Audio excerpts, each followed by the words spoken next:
Emily. Hello. Hi, Can you hear me? Hi, Emily. I can see you. Yeah, I hear you. Now you can see me. Hi. Hey, Jack.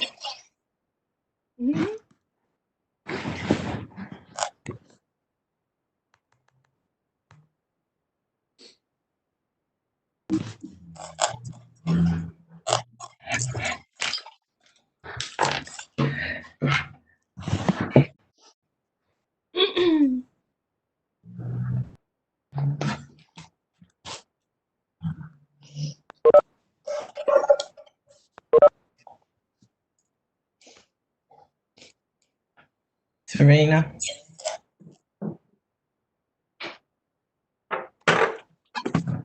Wait, can you hear me? Hi. Hi, Serena. Hi, Serena. Hi, everyone. How y'all doing? Hello. All right. Can you hear me? Hi. Serena. Serena. Serena. Hi, everyone. How y'all doing? Hello. All right. All right. Can you hear me? Hi. Serena. Serena. Hi, everyone. How y'all doing? All right. All right.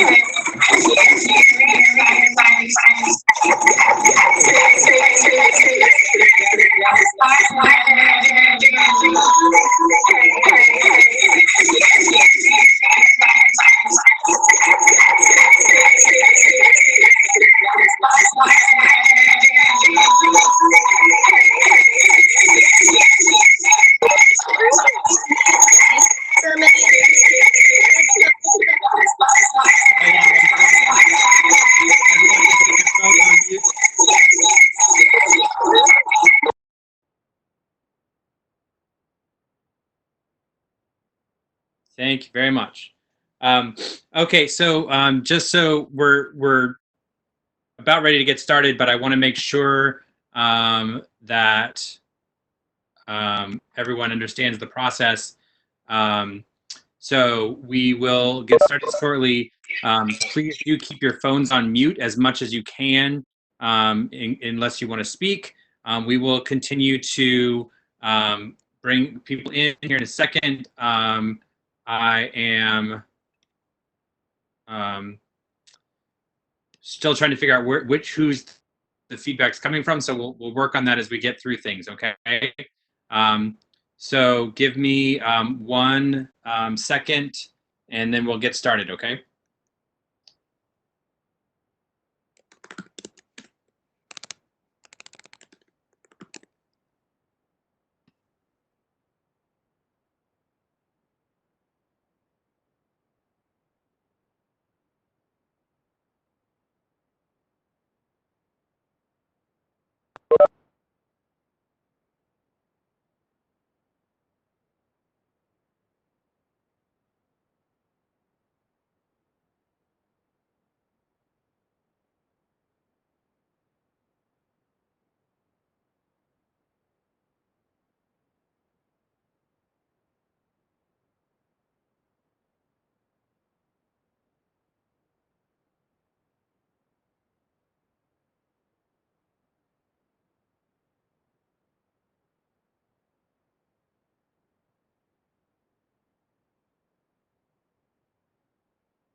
Okay. So just to make sure that we're getting everyone, so we did have, as folks know, we changed the meeting password so that we didn't have the issues with the Zoom bombing that PCSB did. And I'm getting, what? Can't hear me? Or? I can hear you perfectly, John Paul. Great, thank you. So just to make sure that we didn't have an issue with the Zoom bombing that PCSB did, we had shifted the password, and so we're still getting the new password out to a couple people, which is, so that's why we're all still logging on. I'm just trying to get Fraser in now, and Ruth, I think you're having audio issues. It may be that you need to restart because I believe it's your computer that's having the audio feedback. I'm not sure why. So Ruth, why don't you unmute and let's see if the audio is on your issue, is your computer.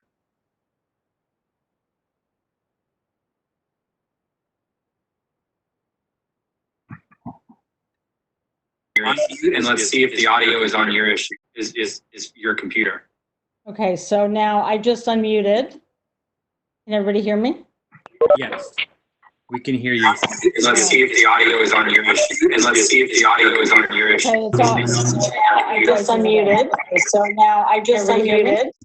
Yes, Can everybody hear me? we can hear you. Let's see if the audio is on your issue. Let's see if the audio is on your issue. Let's see if the audio is on your issue.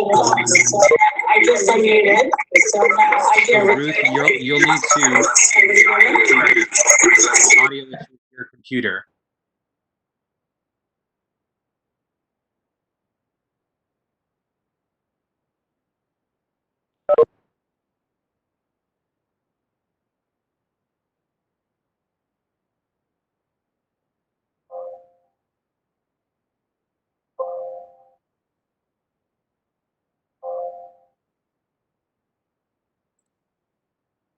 Hey.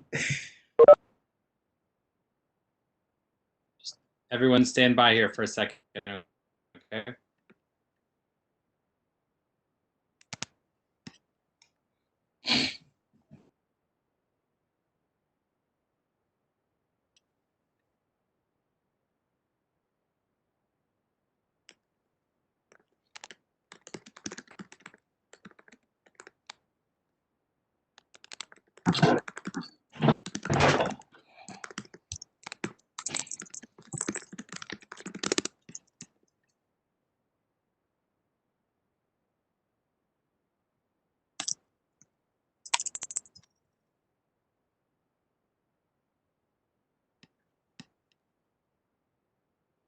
This is interesting trying to get everything working through all these different things.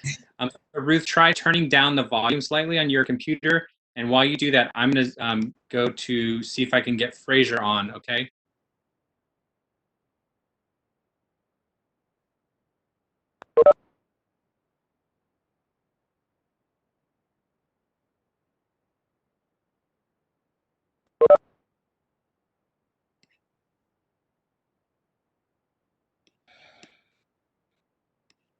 Thanks for your patience, everyone. I really appreciate it.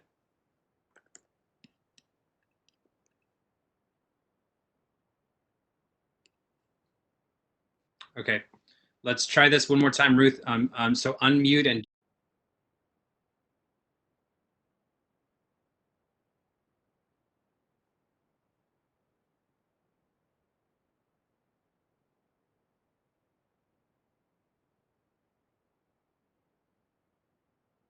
Hi.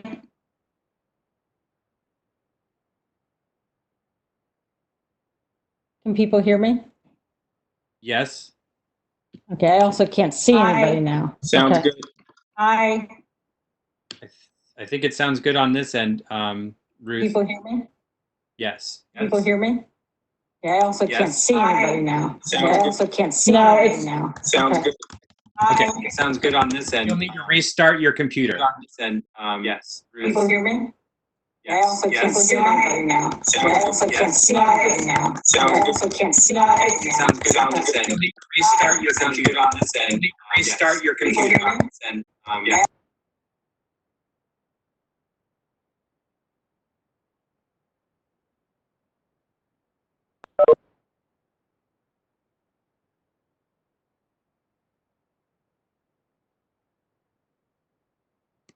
Oh, the joys of WebEx. So thanks, everyone. Just give 1 second and we'll see about getting Ruth back and Fraser on, and then we'll be able to get started.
I'm here.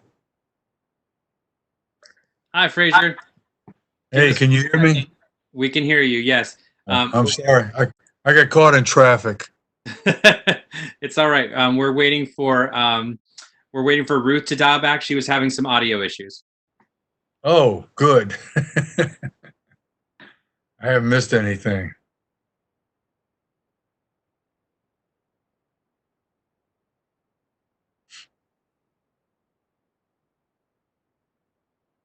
Can you see me? John Paul, can you hear me? We can hear you. I cannot see you. Okay, what should I do? Wait a minute. Wait a minute. Maybe I'm supposed to hit one of these things. No, that's not So, it. at the bottom of your screen, there are a series of buttons. You should see a microphone, and then the one next to that is camera. Is that it? No, that's There you are. Oh, I really? see you now. Oh, okay. Yeah, I see. Okay. All right. Okay, so we're like I said, we're waiting for Ruth to restart. She was having some audio issues, and then we will get started. Hey, Ashley. All right. So if Fraser, if you could mute your computer so we can test Ruth's again. Hello? Can you hear Sounds me? good to me. How's it work for you, Ruth? Sounds good. Say a few more things. Okay. I think we're about ready to get started. Testing one more thing. Does that work, Ruth? I think so. Great. Well, let's try it, and we'll, if we need to, we can shut your audio down and have you dial in by phone so that we can continue.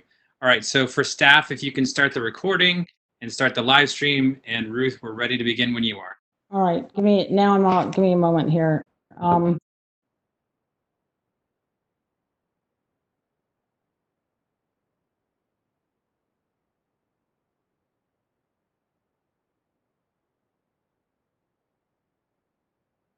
Sorry, it did a whole bunch of other stuff on here.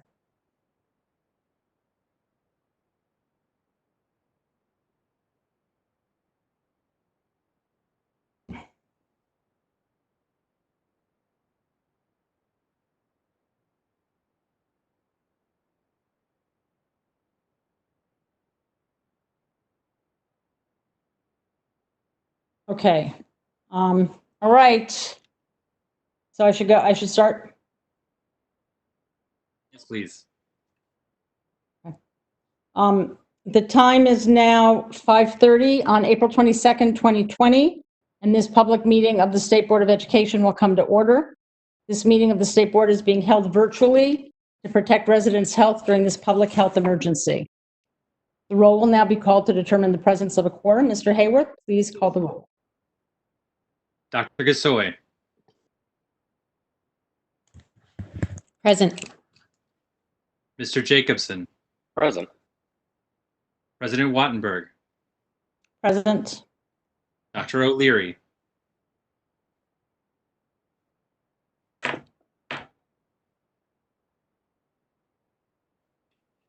think he's still on mute, but I see him, so we're good. Mr. Parker. Present. Dr. Sutter. Present. Ms. Williams.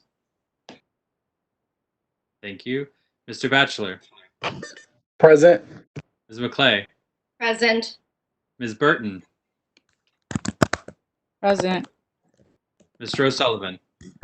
Present. Madam President, you have quorum. You forgot me. No, he didn't. Oh,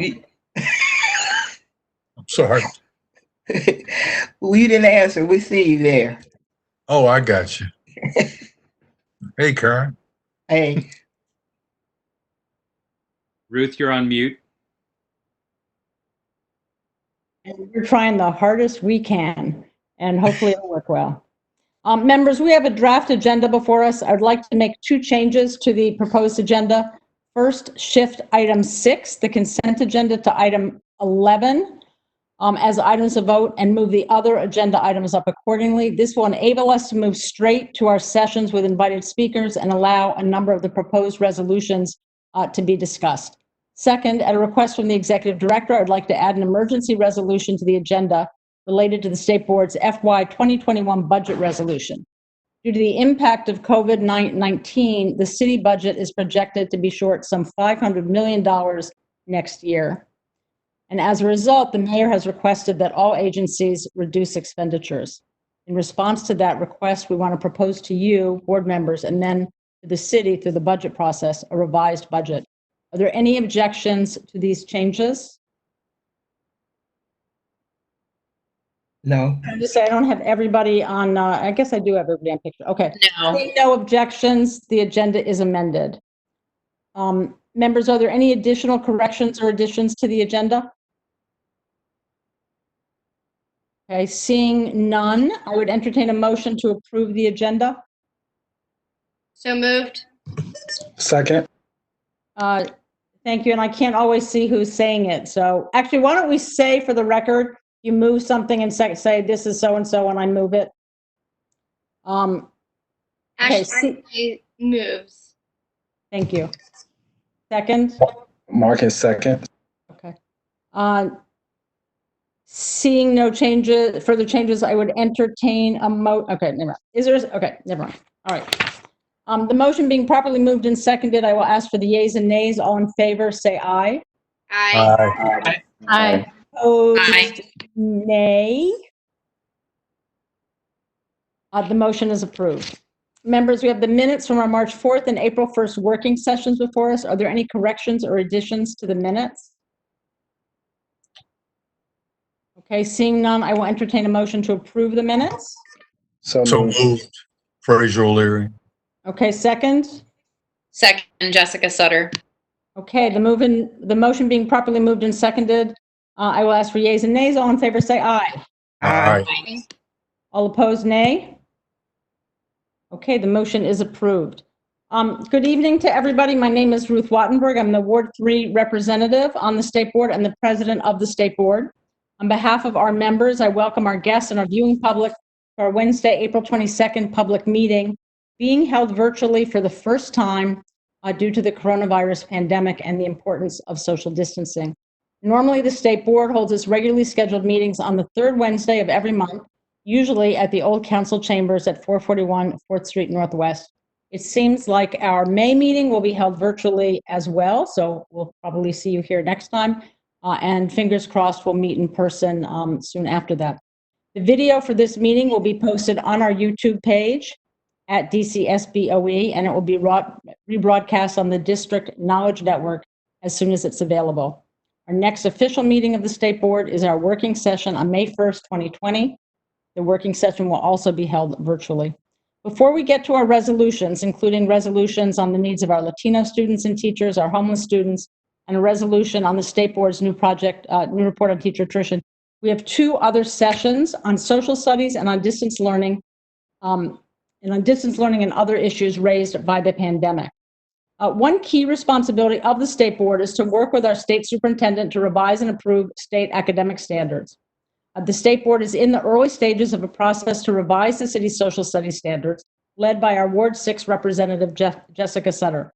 The first part of our meeting is devoted to that effort, and especially to hearing from students around the city. At previous meetings, we heard from history and social studies teachers. Tonight, we'll hear from the students. We were pleased to receive written and video testimony as well from students across the city. All of the testimony is available through our website. You can see it at sboe.dc.gov.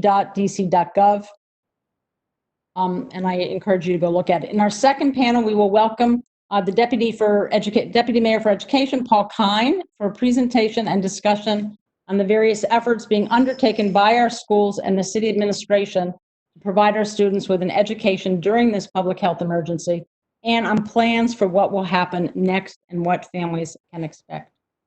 I'm now going to turn to the State Superintendent, Hansol Kang, for any opening statement she has tonight. Thank you very much, President Wattenberg. It's a pleasure to join you for the board's April public meeting, and great to see the members of the board.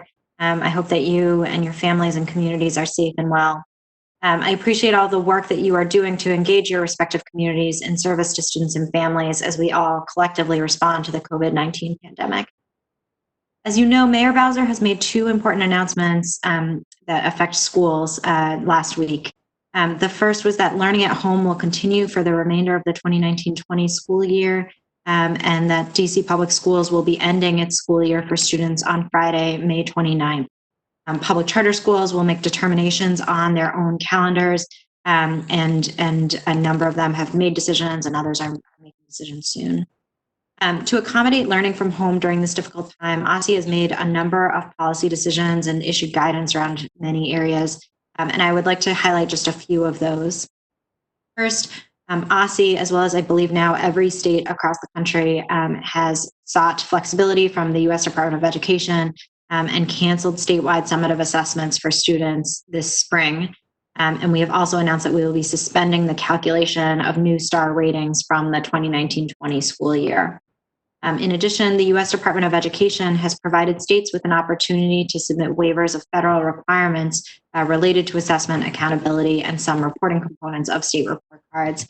We've posted our waiver to our website, and it's been approved by the U.S. Department of Ed. I appreciate the State Board of Education's letter supporting the waiver request and look forward to continuing to work together to fulfill our obligations pursuant to federal and local law. Second, based on existing authority under the DC municipal regulations, OSSE has developed an application for LEAs to request a waiver of the requirement that the school year include a minimum of 180 instructional days at 6 hours per day. To apply for this waiver, an LEA must submit a waiver application, which includes a distance learning implementation plan and includes responses on instructional continuity, student participation and progress, supporting special populations, and supporting students after the emergency.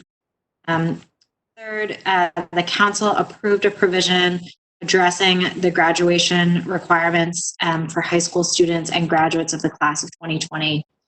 The law waived the 120 instructional hours definition of the Carnegie unit for all courses, which is high school student, for which a high school student was enrolled during the COVID-19 emergency, pending approval of an LEA's request to reduce the number of instructional days in the school year, and waived the 100 hours of community service for all prospective high school graduates in the 1920 school year. This law provided flexibility, stability, and certainty to students and families during this time. I should note that I see now in the chat a correction to my statement earlier, and appreciate this clarification that the letter from the State Board of Education, or sorry, the letter I referenced was not actually from the State Board of Education as a body. It was from individual members of the board. So appreciate the letter from individual members. Finally, OSSE has recently issued guidance based on authority under under recently passed emergency legislation and the mayor's declaration of the public health emergency. Any educators whose credentials expire during this emergency period, OSSE will be extending the validity of a license that expires during the emergency until 45 days after the COVID-19 public health emergency ends. We have published this guidance on our website, and we'll be sharing it broadly tomorrow. All guidance that OSSE has published related to the emergency may be found on our website under the LEA tab under updated guidance documents. Now I'll turn briefly to the board's agenda for tonight's public session. I'm pleased that the Deputy Mayor for Education, Paul Kihn, will be joining the board this evening. I'm also particularly excited about tonight's student panel on social studies. We know this is especially timely considering our ongoing planning with the state board on reviewing and revising statewide social studies standards. And I'm pleased that we were able to share a timeline at the April working session, and look forward to continuing the work with the state board as you all begin establishing the advisory committee around this. Finally, I'll just note that I appreciate a number of the resolutions the board is considering, and in particular, appreciate the board highlighting the importance of the census and the critical importance of this issue, as well as the board's attention to the recruitment and retention of Latinx teachers and how it relates to the findings from OSSE's most recent teacher workforce report. So look forward to continuing to work with the board on a number of these issues. Thank you very much.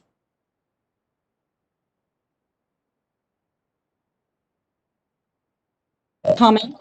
The state board, oh, am I on? Thank you very much, Superintendent. I'm moving on to public comment. The state board welcomes public participation and activities under our authority. At every public meeting, we begin with testimony from public witnesses on education-related matters. Your comments will become part of our official record. If you're a member of the public and would like to speak at a future public meeting, please contact our staff by email at sboe@dc.gov or by calling 202-741-0888. Tonight, we have 20 public witnesses who have provided written comments for the record. Those are available on our website. We appreciate their flexibility in providing written comment rather than testifying in person tonight. I encourage you to go online to read the testimony, especially those from the immigrant teachers in our schools. Now I'm moving to the social studies. The district's social studies standards are over a decade out of date. They are so old that this State Board of Education didn't exist, and they were adopted by the DC Board of Education, which preceded us and was eliminated in 2007. I want to thank Dr. Sutter, our Ward 6 representative and chairman of our Social Studies Standards Committee, for her hard work on this effort. Dr. Sutter, would you like to introduce our panel? Sure. Thank you so much, President Wattenberg. I'm really excited that we have student voice tonight on the DC Social Studies Standards. And before we begin the panel, I just want to thank the superintendent for her comments on the standards. We've been really delighted to be working with the Office of the State Superintendent of Education on a collaborative, iterative process to make sure that the standards are updated, revised, and brought into 2020 and beyond with updates that are much needed. We're going to hear tonight from students on the various things they would like to see made different about the social studies standards. And we know that they know a lot about them because they've spent years in school experiencing them. So I'm going to ask for John Paul's assistance if I have gotten this incorrect, because I'm juggling multiple windows on one screen here.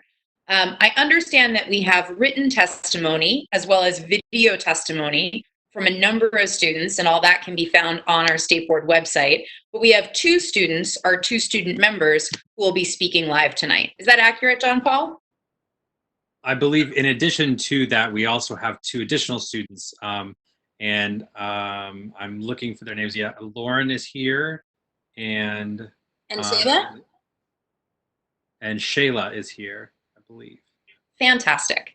I wasn't sure that we had all the folks on there. So we've received testimony from 6 students: Lauren, Shayla, Dayja, Alex, Christian, and Aomi. And tonight we'll hear from Lauren, Shayla, Dayja, and Alex. So I'm going to turn it over now to our students. I look forward to hearing what you all have to say. We're delighted to have you, and thank you so much for making time for us tonight.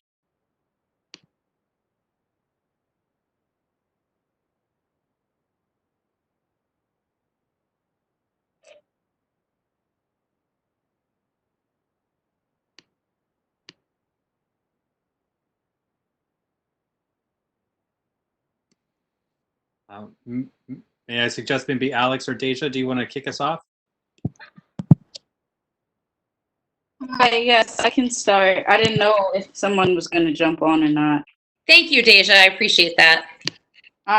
Okay, I'm going to read what I wrote a little while ago, but basically, as a graduating senior this summer, I have some suggestions for how to improve the social studies curriculum.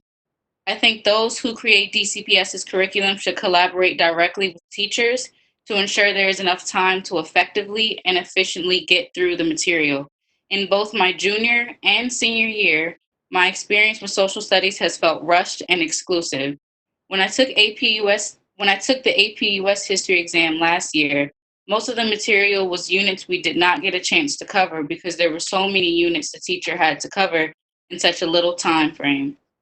Likewise, this year with the Principles of Government in DC history classes, it also feels like there is so much that students are expected to learn and retain, but in such a short period of time. I recommend revising this process because it would help relieve the workload teachers have and the pressure they feel trying to stay up on the standards. In a similar way, the more teachers are able to scaffold the material, the better students will retain and understand history. One additional area I think needs improvement is the inclusivity of other cultures and historical events. From elementary school all the way to high school, the social studies material seems repetitive. With each promotion, students are essentially learning the same things, just on a more advanced level. By adding in the experiences of other cultures, students will in fact become better global learners and more understanding of foreign people and their customs, ultimately reducing the amount of ignorance that exists. Simply learning about slavery, Indians, Mesopotamia, the Aztecs, the Holocaust, and other widely known historical events is not enough, especially if it's repeated throughout the grade levels. There is a way to include widely known events about the history of America's birth while also being more considerate of other walks of life, such as Middle East, Russia, China, South America, and more. Thank you.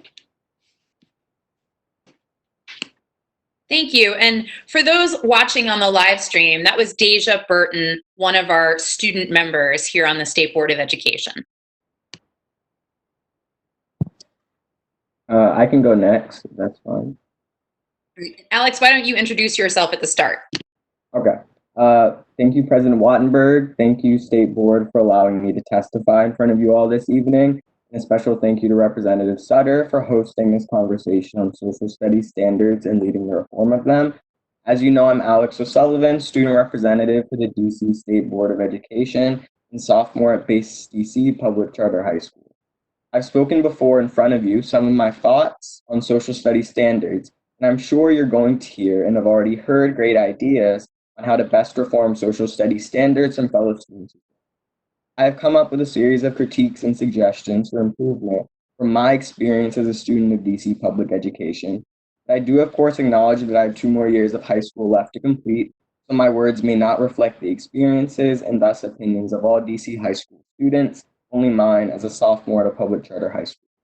With that being said, in U.S. history, I would like the history of slavery to be told through the perspective of enslaved people in the 17th through 19th century, which means encompassing slave spirituals and the real-life accounts of slaves themselves. I would also like specifically for wars and foreign conflicts involving the U.S. to view events such as territorial expansion in the 19th century from non-American perspectives, because U.S. history, in my experience, is often portrayed with Americans as the good guys, when surely being conquered and subjected to a new rule will not be seen favorably in the textbook of the conquered people. I would like a more detailed scope of how legislation in the 20th century pre-civil rights era affected Black communities, like how FDR's Green New Deal policies on housing did not apply to Black people and actually barred African Americans from receiving loans and mortgages.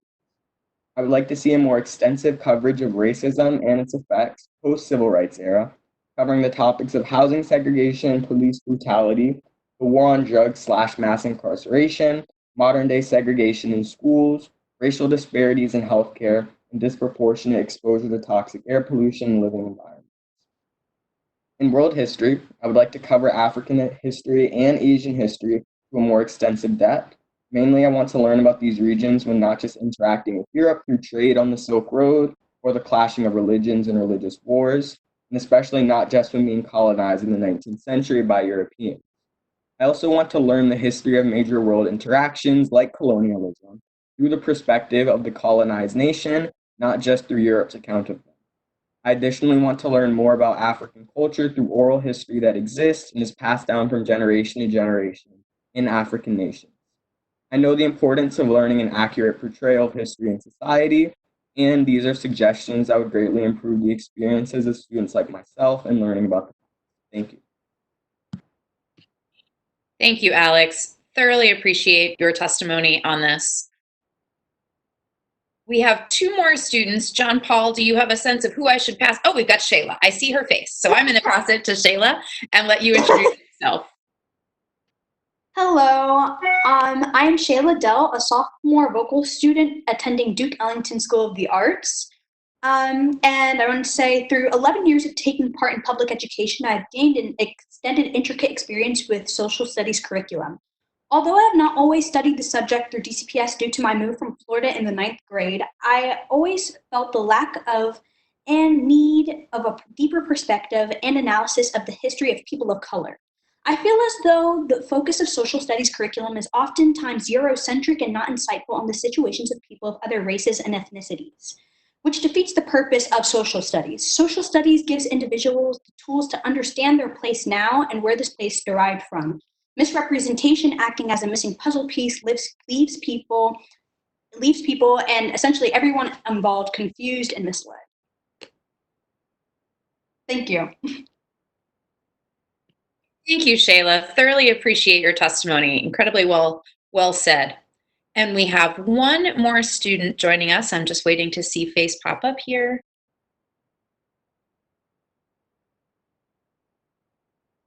Do we have Lauren? Lauren was actually at a mock debate tournament today, and it may have run long, so she may not be here. I love it. We have a student who's busy doing so many things virtually that they were unable to join us. I love that. John Paul, are members to have questions, or are we moving through that? We are. Fantastic. No, we can absolutely have questions from members.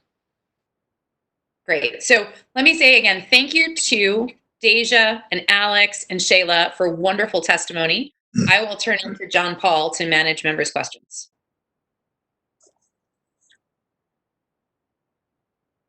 If you have a question, if you can use that hand raise function, we will be able to get to you easily. Or if not, if you just want to raise your hand in the video too, I can reach you. Dr. O'Leary. Good evening, everyone, and especially to Dayja and Alex. I would just like to reinforce the ideas that they talked about and the fact that our social studies curriculum doesn't really talk to the audience that it should talk to. And one of the things we talked about with the teachers was talking about going backwards in history as far as teaching history and finding out where people are and then moving back to why they are where they are. And I think that we would hope that the social studies task force is going to work on doing everything that the people who just testified talked about, and that is looking at history through the eyes of the people who have been not the power structure in the historical perspective, but the people who have been affected by the history. And I think that's something that came up in all of the testimony. I just want to thank the students for being so smart. Thank you. Mr. Jacobson. Thank you, Mr. Hayworth, and thank you to all of our witnesses, including those submitting written comments. I wonder if the three folks that are on here could give us a sense of, I come at social studies from a government perspective, being an elected official and a federal lobbyist, helping folks exercise their right to petition the government. I wonder if you could talk, and Alex touched on it a little bit, the importance of participatory government, both domestically and abroad, in the context of social studies. Are you getting enough of it? What could be improved? Do we understand parliamentary versus our system? And if you could just speak to that, that would be super helpful. Hi, it's Dayja Burton speaking. When I was in school, I was just basically getting started with DC history. So we were right in the area where we were talking about voting, how it works, where it came from, where there's flaws, like as far as like the fact that we still follow the Constitution and it was written in a time that doesn't reflect where we are now. But while we were learning it, it kind of, like I said in my testimony, it kind of felt rushed. As with most things in school, it's like there's so much teachers are tasked with like giving us to learn that it's like we go through it so quick and we don't scaffold and take a minute to actually see like the fact that people don't vote matters. Every vote counts, and the fact that a lot of people don't even know that simply not voting can affect their jurisdictions, their school. a lot of people don't even take the census serious because they're like, well, I don't care. And it's like, if we're the next generation that's going to inherit everything, it's important that it's instilled in us properly so that when we do become adults, that we remember these things and not just retain it to pass a test. So I honestly think overall with education, it's like we're taught, we take the test, and we forget. It needs to be adjusted to where we are taught and we can retain it and apply it to our lives and not just make it seem like, oh, this happened back in 1867.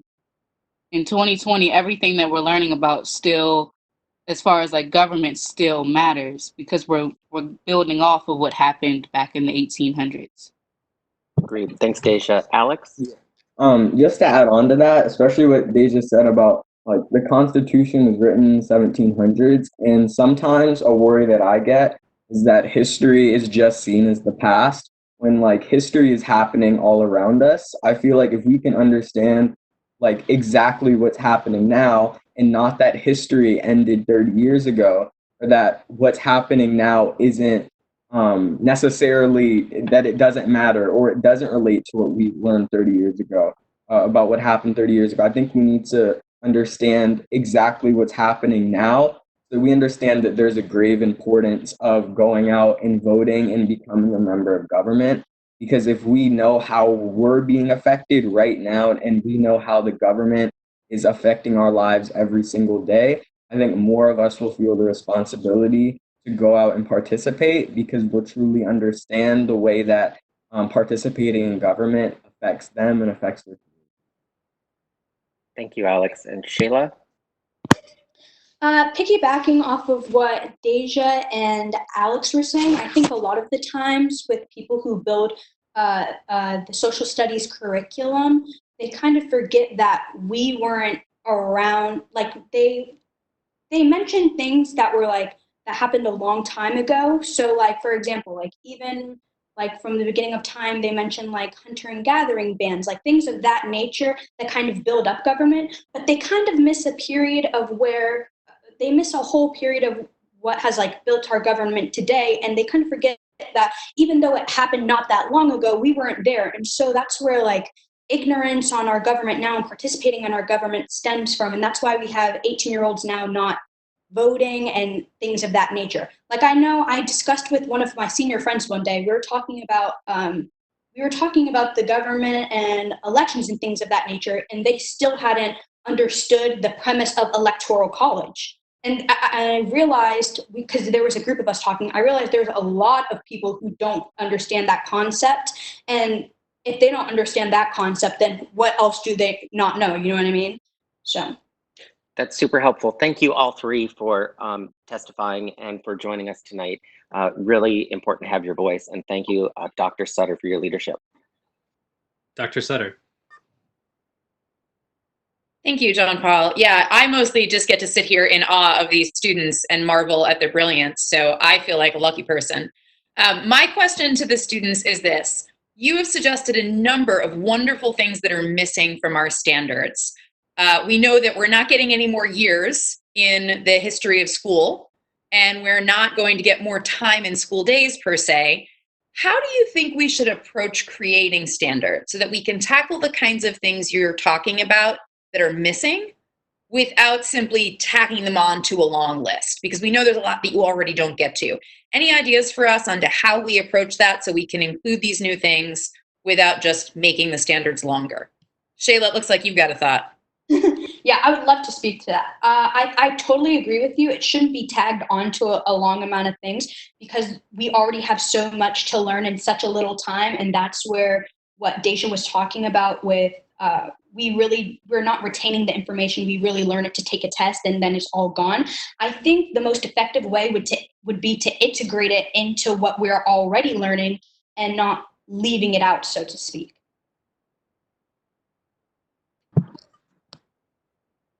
To add on to that, I like the idea that Fraser brought up about learning, starting basically in the present and then working your way back to figuring out how you got here or how a particular community or country or group of people got to where they are now at. And I think a lot of it is just shifting the amount of, say, when we're learning about interactions between European peoples and non-European people, just shifting so that we're getting the perspective of the non-European people, and the perspective of the European people is getting cut in half in a sense, so that it's not just like European people, we're listening to them for an hour and then we're listening to non-European people for 30 minutes, try to even it out so that we're still covering the same amount of time, but through different perspectives. And then also, I think a structural change of what Fraser brought up of learning first about where we are now and then going back and tracing those steps, retracing those steps into how we are where we are today. I think it'll help students connect with what they're learning, and I think it'll help them understand the significance of history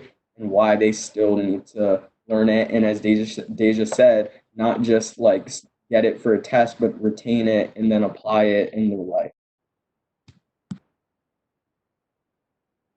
I would like to also agree with Alex as far as what Fraser was saying about learning backwards, but I also think that certain things shouldn't be repeated necessarily, because it's like you're first introduced to the concepts of like the Aztecs and slavery around, I don't even remember being in the 5th grade, but I know it was around 5th or 6th grade.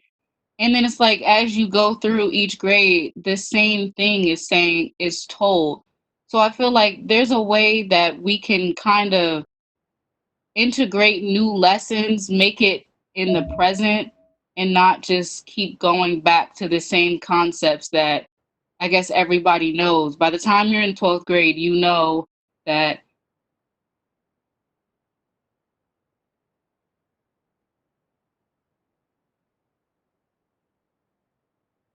I think we just cycled and may have lost Dayja for a second. But she'll be back in a second, I'm sure. Dr. Sutter, do you have additional questions, or can I move to? Okay, thank you. Please, thank you. Ms. Wattenberg? You're muted, Ruth. I have a question, but I also want to ask the deputy mayor. We started a little late. I just want to make sure that if we continue forward, you're going to be able to stay with us for the full hour. Are you there? Yes. Yes, okay, good. Thank you. All right. And the reason I should say that we started late is because of my computer. Would have had to be my computer, but okay.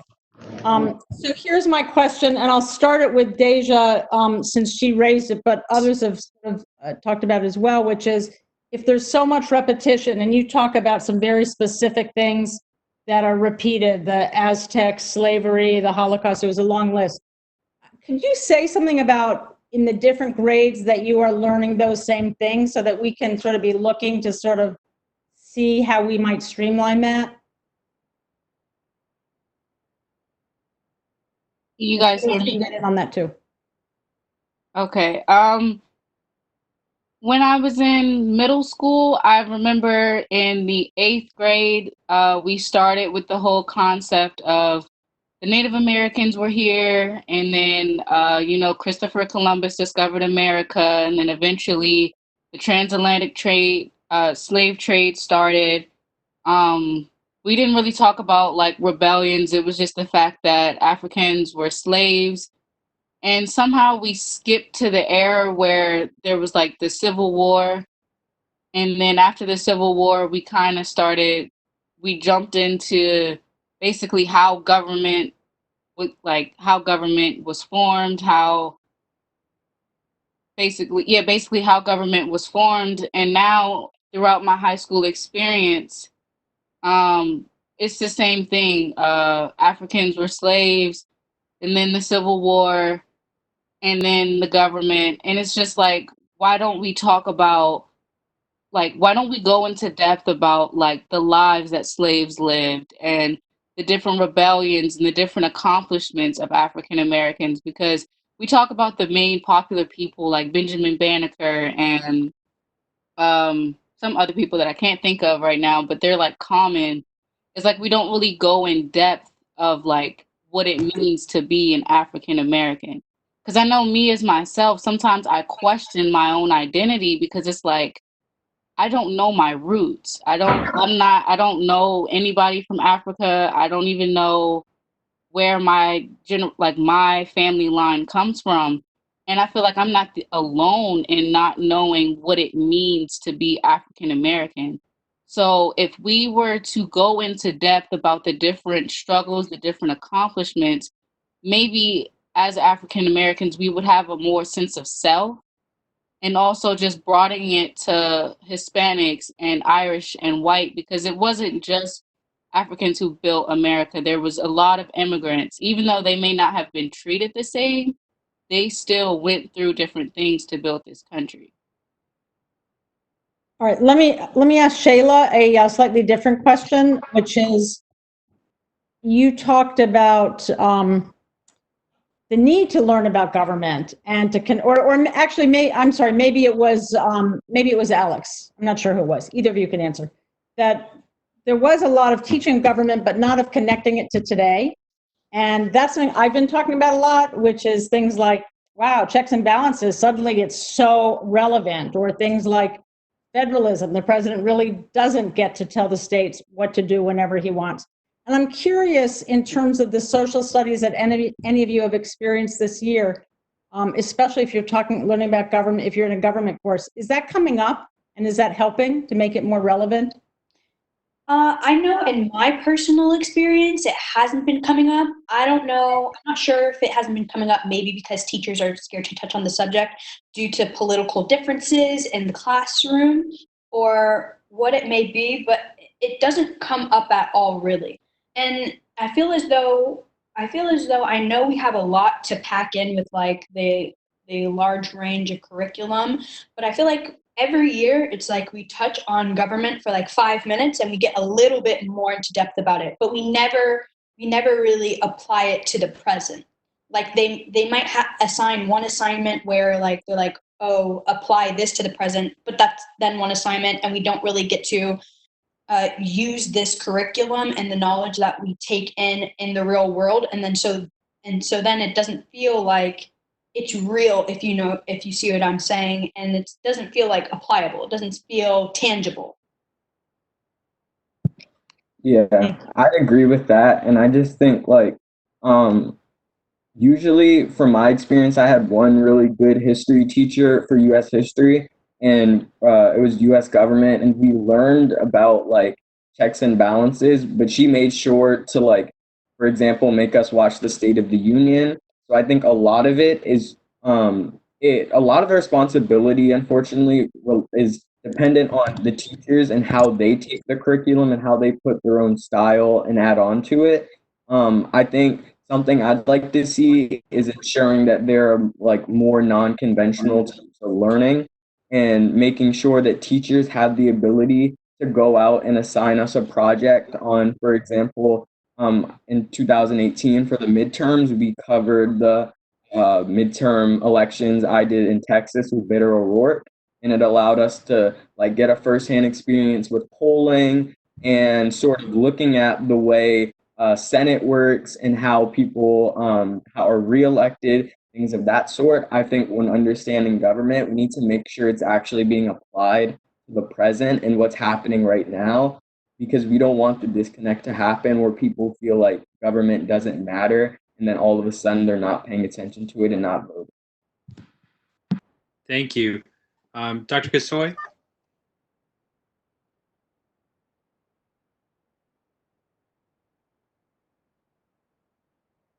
Sorry, I am here. Thank you so much for your testimony. I wanted to ask about sort of the conceptual knowledge and skills you think you need once you leave high school, what you're hoping that you will gain from your social studies education. I know the standards are focused on content, but I think that knowing what you feel you need in terms of skills and concepts will help to shape the content. So that's for all three of you. As a senior, I feel like out of my educational experience, I basically would have wanted to know where, like how the United States came to be, how other nations came to be, why like my group of people as African Americans, why we are where we are now, how does history play into it, and how can we do better than what our past, how people in the past have done. Because we don't even, like, I feel like even if we were to talk about like the Black Panther and groups who stood up despite knowing the risk that you could lose your life, just going into different avenues to establish that sense of identity and also give us that fuel to want to go out into society and be more and overcome adversity and not listen to and not just fall into a stereotype and, you know, just be active members of society. Thank you, Dayja. That's really powerful. Go ahead. Oh, no, you can go ahead. Sorry about that. Shayla, why don't you go? Okay. Okay, so I 100% agree with Dayja, and I would like to add that I think also the skill of economics, the skill and knowledge of economics would be really helpful. Along with participating in government, I know another thing that a lot of students my age and even older than me, I'm a sophomore, but like people like seniors, they have really no idea about the premise and the concept of economics and how it's applied to real life. And I think with all the history that we have with economics and how economics is integrated into history and how it shaped the world today, that it could be integrated. Thank you. It's really, really interesting. Thank you, Shayla. So recognizing that we are quite a bit behind schedule, I have one question I know from Marcus, and then we are going to need to end the panel. Thanks, John Paul, and thank you all for joining us and for your fantastic insight. As we move forward in doing this work, that insight's been super invaluable, and today is an example of that. My one question, and I was interested in, I think, the concern about not integrating current events into how history applies to that. I also wonder about how much you're being exposed to these concepts by using our city, which is a perfect backdrop for a lot of these concepts as a classroom. So one, do you think that's valuable? And two, so far, how much have you been exposed to the city around you to help really drill in some of these concepts you're learning in the classroom? I think that, especially for DC is probably one of the best examples to use in terms of just understanding history and how it resulted in like what DC is today. I think like one perfect example could be gentrification. And by tracking DC's history, we can understand that. And that's been a like big recent concept in terms of social studies. And that's definitely, and DC is like one of the most rapidly gentrifying cities. So that's something that could easily be used to help someone understand something.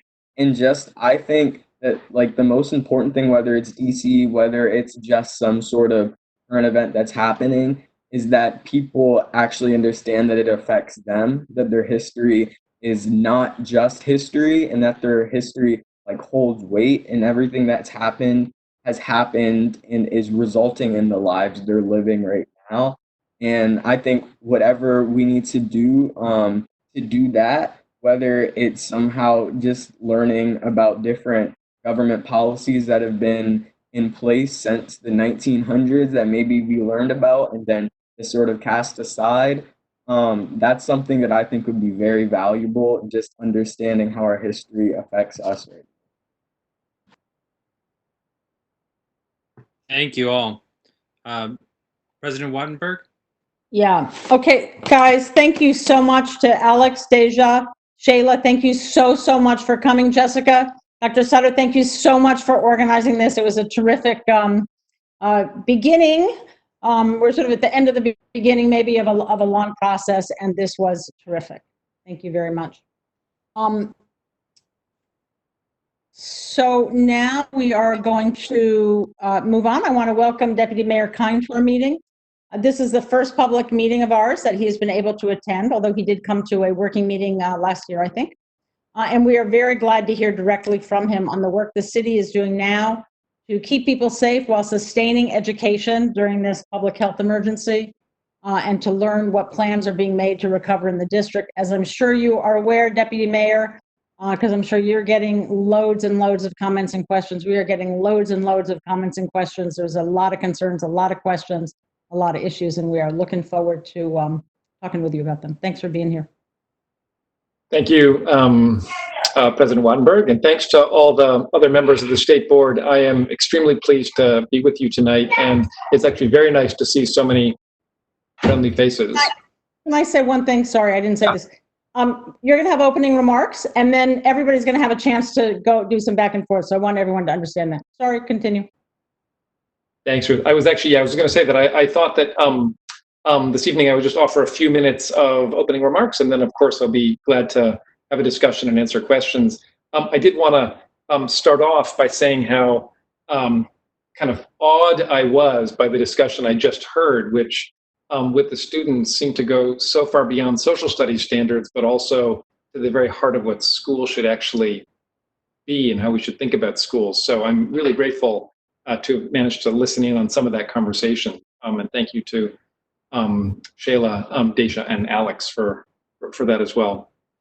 In terms of my own just brief introductory remarks, I wanted to share a few things. The administration, Mayor Bowser, my office, the entire education sector remains focused on doing everything possible to keep residents safe currently as we continue to work to flatten the curve. And schools have played an extremely important part in this effort, both in mitigating the spread of the disease, but also providing really important infrastructure to keep our students engaged and delivering essential services such as meals.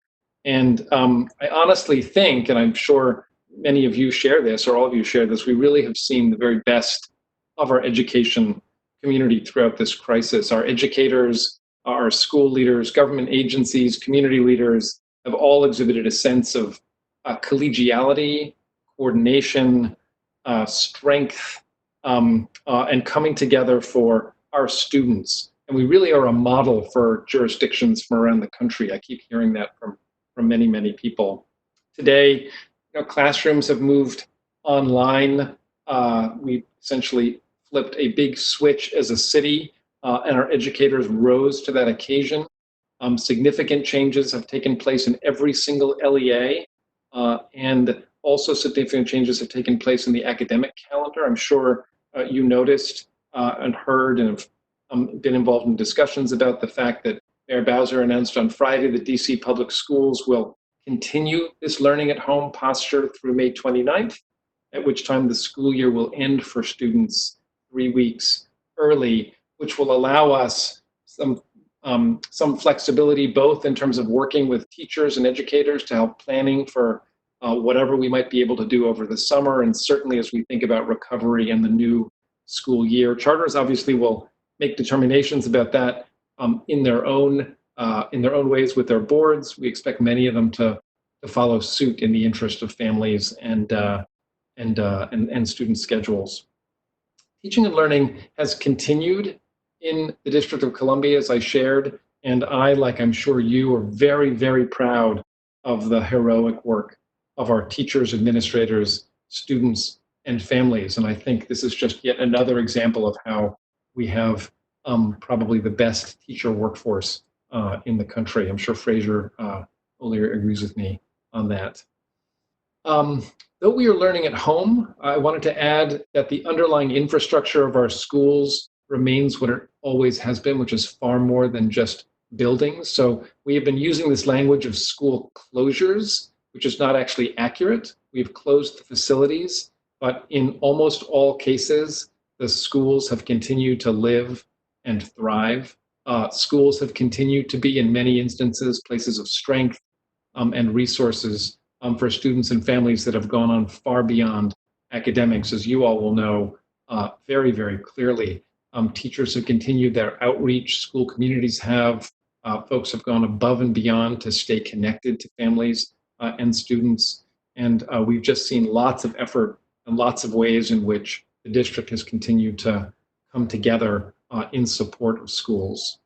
As we look forward, which I know is a topic of great interest to many of you and to everyone across the district, we have continued to plan for the response to COVID-19. And clearly, there is nothing certain about our future. We've continued to work on the long-term programs that will guide us in recovery and beyond, but we don't know what the health circumstances will be looking forward. So we're engaging in contingency work around facilities and safe passage and teacher recruitment and health protocols that will be necessary in schools, that will have to have some version of social distancing next year. And we've been working with many LEAs on those plans as they consider what school will actually look like next year, because we know for certain, the one thing we know for certain is that it won't look like what it looked like in January or February. And as the mayor has said, all options are on the table, and we will make determinations with the best science that is available to us. Now, in the near term, I really am looking forward to our continued work together to help keeping students and families engaged and safe and connected and learning. And longer term, of course, we anticipate and look forward to that collaboration and coordination as we continue to learn at home through the rest of this school year, as we look at what we're doing over the summer, and then as we think about our schools next year and the high likelihood that we'll have to continue in some form this remote learning with the in-person that we hope will be possible as we begin to come out of the immediate urgent state of this crisis into something that looks more like re-entry, careful re-entry before a vaccine is developed. And that concludes my introductory remarks. I think, John Paul, are you going to call names? Yes. Okay. He's got control of the control board, so. Yes, I will be calling questions. And members, in order to make sure that we keep going, I will be using a timer, and I will cut you off so that we can make sure that everyone gets their fair share of questions. Dr. Gasoi?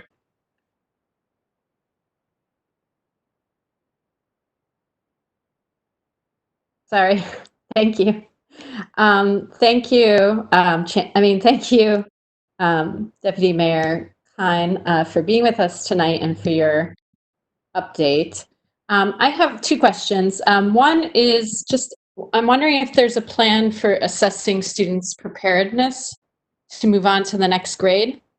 So I'll let you answer that, and then I'll ask my next question. Yeah, thank you. Thanks for that. I think there's two ways to answer your question. In the first instance, we made a decision, certainly within city government and DCPS and at OSSI, and the charter sector, I think, has really fallen in line with this. We did not want to be in a position where we were penalizing any students or any families for this crisis. And so the grading policies that we put forward through DCPS, the way we've approached the 180-day waiver process through OSSI, all of this basically takes the position that students will progress to their next grade based on the work that they did prior to the crisis, and also in ways that can be enhanced by work that they're doing in the remote posture.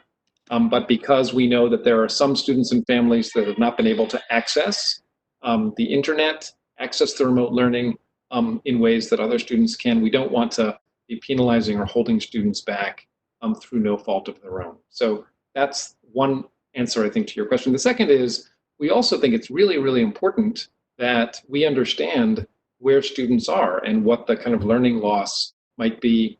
And more importantly, I think, understand how students progress over next year. And so what you'll see in the OSSI waiver application is a question around, for example, what are the kinds of, what are the formative assessments that schools will be using as they begin to re-engage with students to understand where they are, so we can, as a city, begin to look at the kind of work that we have to do and hold ourselves accountable for ensuring that this crisis does not cause the kind of deleterious gap that many of us are worried about.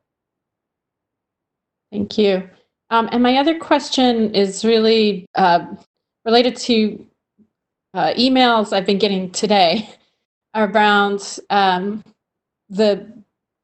President Trump's announcement or his threats to ban immigration. And so there are immigrant teachers who are worried about their status, their ability to renew their visas and to change their visa status.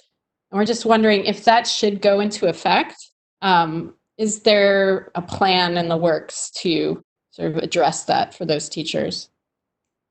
So thanks for the question. Yes, that has been raised up as well to me most significantly today as well. We are also concerned about this.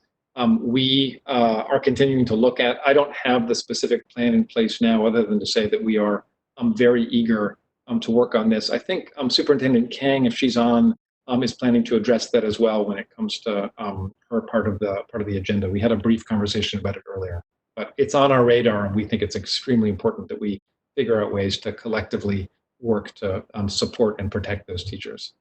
Great, thank you. I'm glad it's on the radar. Do I have time for one more quick question? Unfortunately, you've already exceeded your time. Oh, okay, thank you. Thanks so much. Thank you. Ms. Macleay. Yes. Hi, Deputy Mayor. I did have a question about public-private partnerships. Could you talk a little bit about what we are doing in the tech space currently and how you and the city plans to move forward in relation to distance learning and especially with the use of internet and other web-based learning? Thank you. It's a really good and I think important question as we think in particular about how we work together to overcome the digital divide. I would not use the word in my comments or the term public-private partnership, which might connote some kind of financial arrangement between entities. But I would say that, and so in other words, we've not engaged in any, I guess, any technical public-private partnerships. What I would say is we've engaged extensively with entities and organizations in the nonprofit and private sectors to help us support the learning of our students. So one example of that is, of course, Comcast, who we've spoken to and worked with as one of the 39 states that they're in to extend their Internet Essentials program to waive the requirement that you had to have paid all of your bills. And so on and so forth. So I think that's a good example of ways in which government has engaged with private entities to try to promote access from some of these providers. We're currently engaged in discussions with them and RCN and other providers to see what else they might be able to do. So I think that they want to be partners. We want them to help our students. So that's one thing that we've been doing. We've also, in other ways, had outreach from various businesses in DC that are interested in helping to promote and support internet access. So there may be one or two pilots that come up for some expansion of opportunity. We've had outreach from, for example, folks that have Wi-Fi enabled buses that are actually prepared to provide those. We've looked into whether or not that's a viable option. We have learned from some other jurisdictions that can cause additional congregations. So there's some hesitation around doing that. But all of that is still on the table as we look to the closing out of this year, the summer, and next year, where we think this is going to remain an important challenge for us to overcome. Thank you very much. I appreciate you being here today and speaking to us and the public on these issues. Thank you. Mr. Jacobson. Thank you, Deputy Mayor, for joining us. Really appreciate your leadership, the mayor's leadership, the superintendent's leadership, et cetera, at this really difficult time. And so pleased that you're spending time with us and our constituents tonight on this digital platform. With that, I'm going to yield the remainder of my time to Dr. Sutter.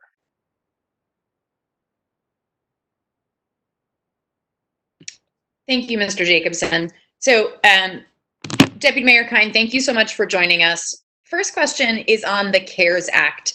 I do know that DC has been counted as a territory rather than a state for lots of purposes, but I understand that we are being treated as a state for education purposes, and that we're going to get somewhere in the neighborhood of 42 million for K-12 education and somewhere in the neighborhood of, I think it's 3.5 million for the governor's fund. Just would love to hear anything that the mayor's office has been talking about and how that money will be used. What are the thoughts for how that money would be provided to public schools for recovery? Thank you, Dr. Sutter, for the question. And you're right. I think the numbers may be a little bit different. I think the governor's fund is 5.8. And then on the CARES Act funding, my latest word from the State Superintendent's office is we haven't gotten final confirmation from the Department of Education about how much it will be, but we the sort of the loose math that we've been using with our LEAs across the city is that they will receive somewhere on the order of 70 to 80% of their Title I allocation through the CARES Act. And that's simply a supplement. So that's not a reduction. It's simply the way that the money is being distributed by the Department of Education, as you probably are aware, is through the Title I allocations. And it looks like the money that we'll get will basically produce about 70 to 80% for LEAs of what they normally get from their Title I allocation. And that's simply pass-through money. And so, in other words, the LEAs will be able to use that in ways that will help support the recovery efforts, any additional costs that are associated with the crisis, and so on. So that's important to understand. There is a portion of that money which is so that will pass through. There is a kind of a state set aside that's a part of that will be some smaller amount of money. I think it's $3 or $4 million. And then there's the year funding, which is the governor's money, which I said is about $5.8 million. And in those instances, the way that we're reading the regulations is that those need to be provided to LEAs essentially through competitive grants. And so the conversations that we're having, which we don't have enough details yet to know if any of this is actually going to pan out exactly in these ways, but we're very interested in trying to provide additional monies to the system that will help LEAs work with students and families in new ways that they will need to. You could imagine money that might go for literacy recovery, particularly for young readers, for example. Money that might go to additional mental health supports. One of the areas that we're particularly concerned about is when you do start bringing students back in, many of whom have experienced trauma while they've been away. There's been a breakdown in the community, for example, of the school. You've got new social distancing requirements you have to put in place, which mean you can't hug kids when they come in or give them high fives or what have you.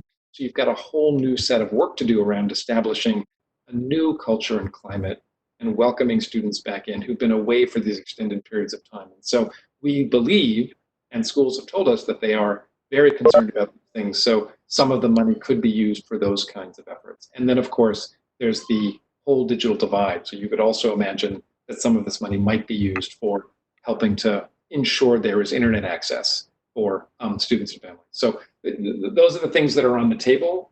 We're always open for suggestions and comments if you've got them. But that's the latest, as far as I know, on the government funding.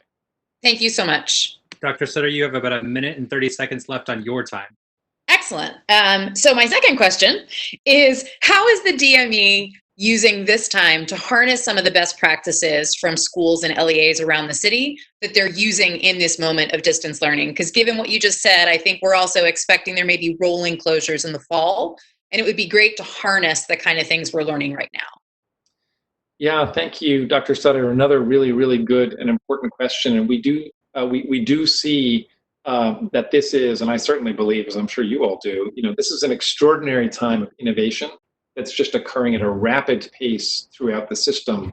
And it's also a time when you've got, it basically, in my opinion, it's bringing out the very, very best, but showing also some of the challenges that we've got in a system which has so many LEAs. So the best of that is you've got all these extraordinarily talented people working away on similar problems and similar challenges and coming up with lots of innovative solutions in remote learning and providing internet access, providing food for families, building community in a remote way, and so on.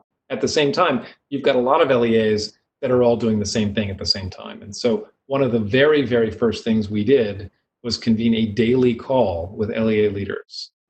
So for 4 weeks, we convened every day on the phone at 11 o'clock for an hour with LEA leaders who are sharing their comments, concerns, observations, and ideas. In addition to that, we work with the Public Charter School Board to stand up a series of webinars, which were exactly intended to do the kind of sharing that you're describing.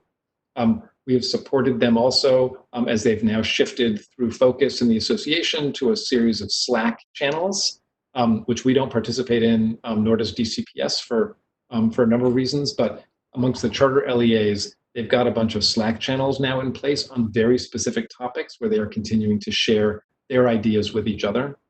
And so, we have stood up a number of working groups on particular topics, which include a heavy contingent of LEAs with diverse perspectives and diverse needs on things like student safety, again, overcoming the digital divide, special populations, including special needs, ELL students, adult charters, and so on. And the purpose of those groups is to develop shared solutions quickly that we then push back out across the sector using a number of channels, including a weekly or biweekly DME bulletin that we produce that goes to all schools, Public Charter School Board, OSSE's normal channels of distribution, and so on. Thank you so much. I really appreciate that. Thank you. Mr. Parker. Thank you, Deputy Mayor Kihn, for joining us. As my colleagues have already mentioned, I appreciate you being here and all that you and the administration are doing in these unprecedented times. You've talked a bit about learning loss, and I just want to stay there a bit. When obviously that's top of mind for many of the leaders in the city. Can you talk how you all are thinking about addressing learning loss as it relates to funding and time? On one hand, it's a matter of, do we extend a school year? Do we extend a school day? And I imagine all of those options are on the table. So if you could just talk about what that might look like and what are some of the trade-offs, as well as the financial trade-offs, given what is likely to be a significant budget downfall, as well as news that DC Public Schools has lost a significant amount of funding connected to Head Start. So time and financial resources, and what's that making you think in terms of how we might address learning loss for students? Yeah, Mr. Parker, thank you very much for that question. Very, very important for us to be thinking about financial considerations and what we as a system will continue to do and need to do, given what we now believe to be a over $600 million budget shortfall this year in revenues, which will be carried forward to next year, over $600 million. So we're all looking for ways in which we can reduce expenses at a time when it's clearly important that we manage to provide some additional resources for our students and families. And so we are looking for many, many ways in which to do that. On the learning loss specifically, it will be and is within the purview of each LEA to understand where their students are and what they themselves are going to do within the context of their own models and school communities to help address some of the learning loss. And we are going to be encouraging schools to consider, as you've rightly pointed out, ways in which they will extend time next year. So some schools are talking about starting early. Some are talking about extending their days, as you pointed out. Some will do Saturday programs. And there are other kinds of innovations. So for example, lots of the LEAs are talking about how they might identify the students that actually need the additional supports the most and work with them earlier in the summer. So start with them in August to provide them Saturday schools. And we are talking about setting an expectation for schools that they do build extra time into the school year next year. We're not at this point, to be clear, talking about anything like expanding the 180-day rule. So some of the LEA leaders have been concerned that we might say, in law, you've got to have a 190-day school year or a 200-day school year or something. We're not actually talking about doing that because we don't necessarily think that would serve any particular purpose. But we do know, and I think a lot of the LEAs understand, they're going to have to build in extra time because there's the learning loss to overcome And there is this idea that there may be additional waves of closures. On that point, I will share that one important way to think about that is it's not necessarily true that the entire system will have to shut down in waves again. It could happen, but that's not necessarily true. What is much more likely is that you'll have schools that are open in some way, serving students in person, and they experience a case or two or three within the context of their school. And so that individual school would need to close their building for a couple of weeks while everyone goes into quarantine.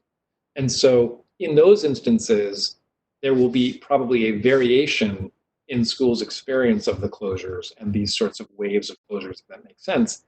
And so this, but we don't know where that could happen. And so each school is going to have the ability to provide additional time as those situations arise to overcome what might be that additional learning loss. So that's all the LEA context. I know I'm going on a bit long, so I will wrap up briefly. We were also concerned about what we might be able to do centrally as a city to actually address some very targeted areas around learning loss. So we continue to try to consider ways in which we could provide, for example, tutorial services for public school students generally through our libraries or potentially at rec centers as one way of supporting the LEAs in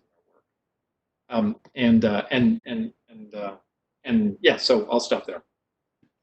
Thank you very much. Ms. Williams.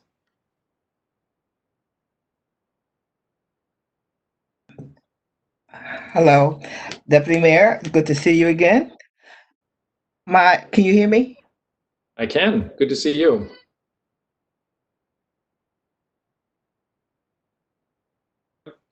Karen, you went back to mute.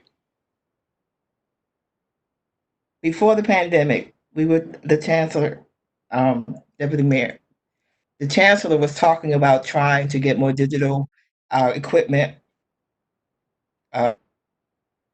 computers and stuff to the students east of the river, where I now live, for the next school year. Now, with all this going on, how has this plan been impacted? Because he was trying to get computers for our students in the schools. How has this impacted that plan? And because a lot of our buildings, school buildings east of the river, are not really set up to carry the Wi-Fi frequency, how would we look at overcoming that difficulty?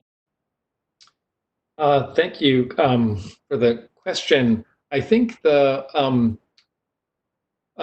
in terms of the devices and the plans to get devices to students and into schools, clearly our current situation caused DCPS to do something of an about face, not in the quantity of what they have, but in the fact that they gave the devices out to students. So those were the devices that were actually going to be in the schools, and in fact, they're quite high quality because they are intended to last a long time and be used by students regularly and so forth.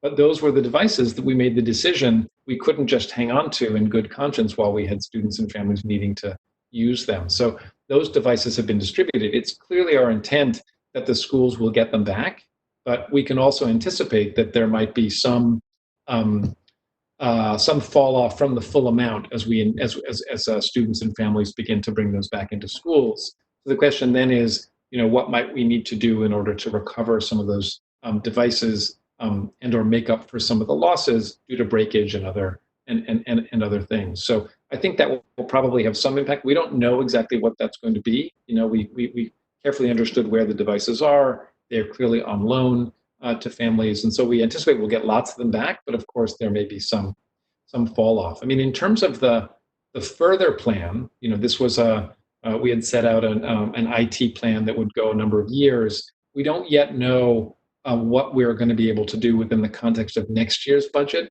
to keep going with that plan.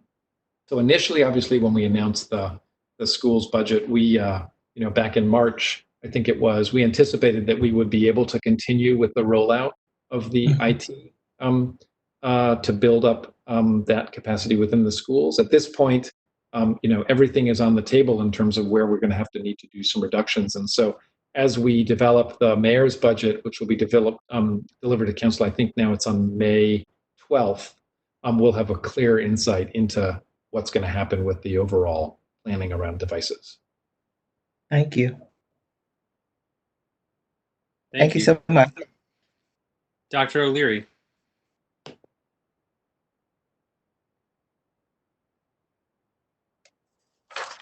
Good evening, Deputy Mayor. I have three short answer questions and one essay question for you. Right. The first short answer question is, what is going to be done with the planning for after school is out in May, in case we're in this same kind of a situation, to make sure that all of the students, the special ed students, are reached by the system? That's one short answer question. The second is, after May 29th, is there any thing going on about food still being distributed for students up to when summer school begins? And the third question is, when does summer school begin? And if you can answer those quickly, I have an essay question for you. Thank you, Dr. O'Leary. Good to see you. The first question, I think that we are we're working with DCPS and the charter LEAs to ensure that they actually do the kind of required outreach to all students to make sure that they are connected. And that is taking different forms depending on the LEA, but certainly there's all of the outreach that you could imagine. It's not targeted specifically at special needs students, but it is targeted at all students. And we have set the expectation that schools should be in touch with all students. And we are working on a communications program to provide information to families about how they can do outreach to schools, but also let us know if they're not in touch and need help doing that. So that's the short answer to the first. On the second, which was food, the superintendent is on, and I'm sure she'll answer that question when it's her turn to talk, but it is our full expectation that we will continue food services. So we're not going to shut it down for periods of time, between the end of the now end of school for students and the beginning of whenever summer school is. I know there's some technical federal requirements that OSSI is working through in relation to that, but the superintendent can address that. But it is we are intending to continue to serve food on an ongoing basis. And your third question, I've actually, you just remind me the topic? Summer school, when is it going to begin? Yeah, we actually don't know at this point, and that's the honest answer. Because school is ending earlier for students, we know that we might be able to begin it a little bit earlier for students as well, and particularly those that we believe might have the highest needs. The approach we're taking to summer school within DCPS, and I know many of the charter LEAs are as well, is we believe fully that there's going to be a large component of it that will also need to be remote or online, and that we are working to develop the plans that would allow us to begin to work with some students, and specifically those we think might have the highest needs, in person, in some school buildings, potentially libraries or centers. So we're developing those plans. The mayor has said on May 15th, or by May 15th, we'll have a lot more clarity to share around the overall summer programming across the city. This does include summer school. It includes what we're doing with our rec centers and summer camps. What will those look like? It includes libraries, and from my office also out of school time. So we've got a lot of grantees that provide important activities, including learning activities over the summer, and we're working to determine what we can do there. And I know that the essay question is not going to be able to be answered in an essay style. I do have a question about, or just a comment about the beginning of school.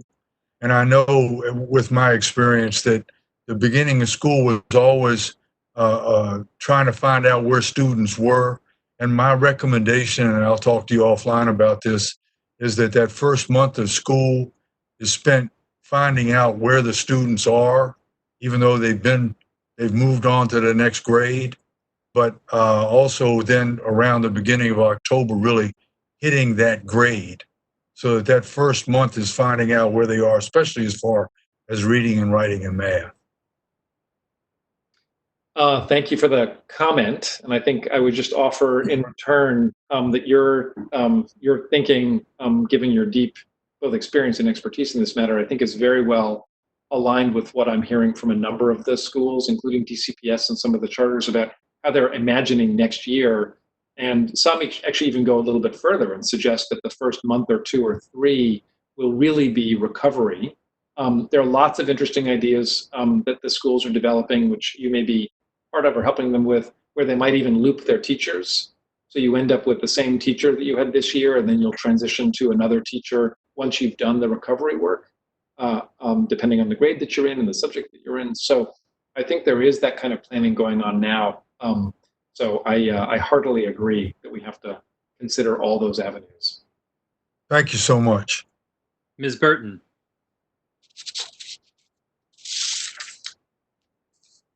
Hi.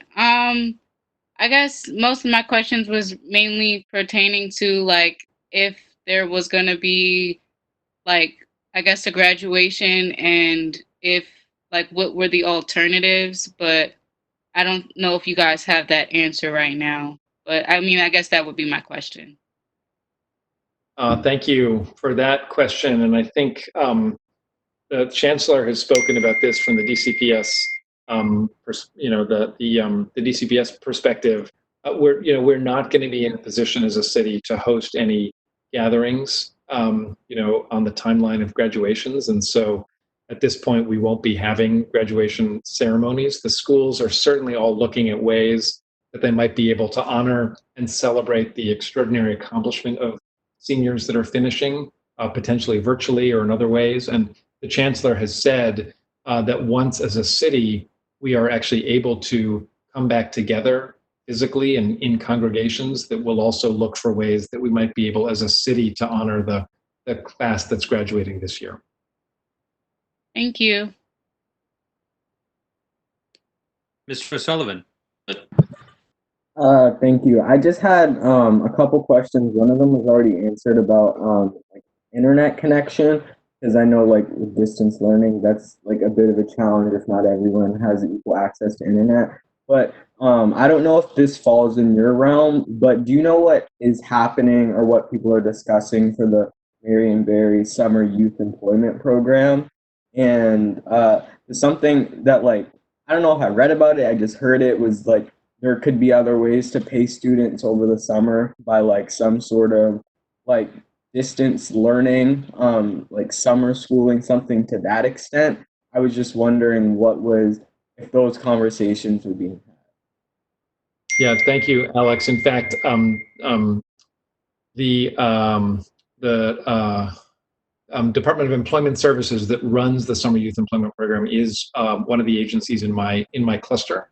And so I do help to oversee that. And as you can imagine right now, we are currently planning to continue with Summer Youth Employment Program, but of course it won't be able to look like it has looked in summers past. So we are trying to identify all the employers that would normally have taken in-person interns and internships, and identify those that actually can help with students by having them do remote internships. In addition to that, to your, I think, very important question, we are also looking at ways in which we could use the Summer Youth Employment Program to support some citywide needs. So, for example, to help do some of the learning loss recovery. And that could happen in a few different ways. We could actually work to do some learning as part of the internships, but other ideas that I have heard include things like, couldn't you actually have a number of interns that actually you are training to be tutors, older students, high school students that could then be partnered with students who are younger who actually suffered some learning loss in grades 1, 2, and 3, for example.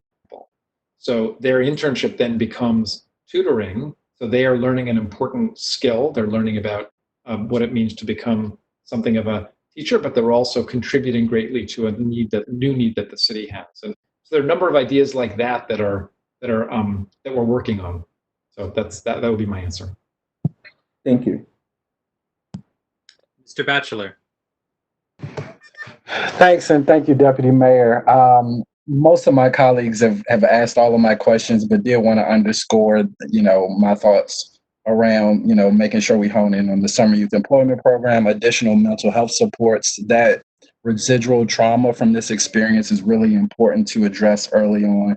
But my questions were about, what are we doing now as a system to really reach our most disconnected students, those not insignificant amount of students who we've kind of lost contact with since the beginning of the pandemic? And then also how we're working to use our paraprofessionals, especially in DCPS, who aren't guaranteed pay over the summer, and how are we working them into the workforce over the summer and into the coming school year. And then my last one would be about how we're prepping to get students enrolled for the new school year. Several students will need immunizations, and having access to primary care physicians or going to a hospital is not the most safe or convenient thing to do right now. So how we're preparing our families to begin the enrollment process for next year. Thank you, Mr. Batchelor. Could you just remind me of your first question? I'm sorry, I started taking notes on the second. Yeah, sorry. It was about our most disconnected students, those we have lost contact with. Yes, thank you. Very, very important. And these questions are all, I think, really extremely important. And the first question about disconnected students, right now, we have adopted a posture where we are working with the LEAs to ensure their continued outreach. We have provided guidance to them about different ways and forms that they can use that they may not already be using to do that. So including emergency contacts, engaging with friends of students that are not. But very importantly, we have actually set the very clear expectation that they need to be in touch with everyone. And that's come through the Public Charter School Board, DCPS, OSSE, and others. So that continues to be very important. We've provided guidance. We've worked with CFSA to have them develop ways in which they can support actually reconnecting with students. So in the first instance now, according to the recent guidance that we distributed last week, if schools are unable to be in touch with students, they can refer to CFSA, but that referral is actually a referral to CFSA to help track down the student for the school. So it's not necessarily a referral into the system, if it makes sense. So that continues to be top of mind for us. On the paraprofessionals, honestly, we haven't thought about engaging with the paraprofessional corps in any new or special ways, and I would certainly be open to ideas that you have on how we might do that. But we continue to see them as an incredibly critical part of our overall workforce. Ones, by the way, in other contexts, we've been hoping to encourage to become teachers and to see as a future teaching workforce even. And we anticipate that they will continue to work this year and next year as planned. But if you've got other thoughts there, I'd be very eager to hear them. And then on enrollment, I'm actually going to punt to the superintendent because there are very specific things around how we're developing plans around immunizations, which might be difficult for students to obtain. And I'll let her address that when she's up. I will simply say that we work together to kick out the enrollment deadline to mid-June, which we know causes a little bit of tension for some schools because they then need to begin working their wait lists a little bit later than they might want to. But we did feel it was important to strike that balance where students would have an opportunity to enroll in schools that they'd gotten into with enough time given the current pandemic. So that's the balance that we struck on that. And then we are planning to provide supports for schools and for families as they go through the enrollment process. Lots of it they can do online now in ways they couldn't before. And lots of ways around the sort of proof of residency and all those kinds of things we're trying to make simpler and more streamlined in a virtual way. And then the immunizations where I know we're looking at, but I'll let Superintendent Kihn talk about that. I appreciate that. I'll just say around the paraprofessionals, I have a couple friends who work as paraprofessionals in the city, and they'll say, usually, we're not guaranteed pay over the summer, but, we're usually offered spots to help out with summer school. If summer school is going to look different, will they need us, and just thinking about it, a whole cohort of folks, dropping into, virtual unemployment over the summer is clearly a concern. But no, I appreciate that. Yeah, thanks for the flag. Thank you. President Wattenberg. Thank you. So first, as others have, I want to extend to you and to everybody that's been working with you and the school leaders and teachers, enormous thanks. I hear from a lot of people. I'm going to give you a summary of what I hear.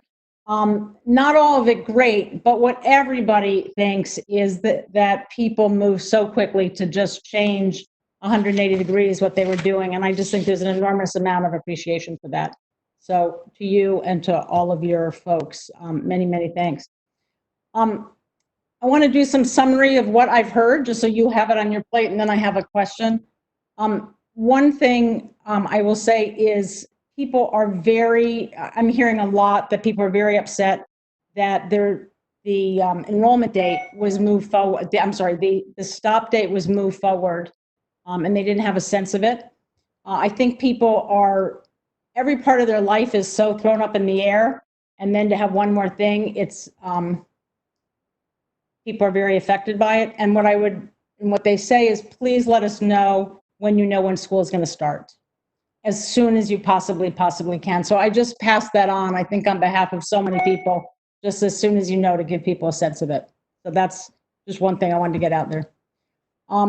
The second thing that has just been so interesting to me really is, in collecting comments and hearing from people, is just how hugely different families are and kids are and teachers are and schools are. And so the experience is so different. And there are families that are not having a bad time at all.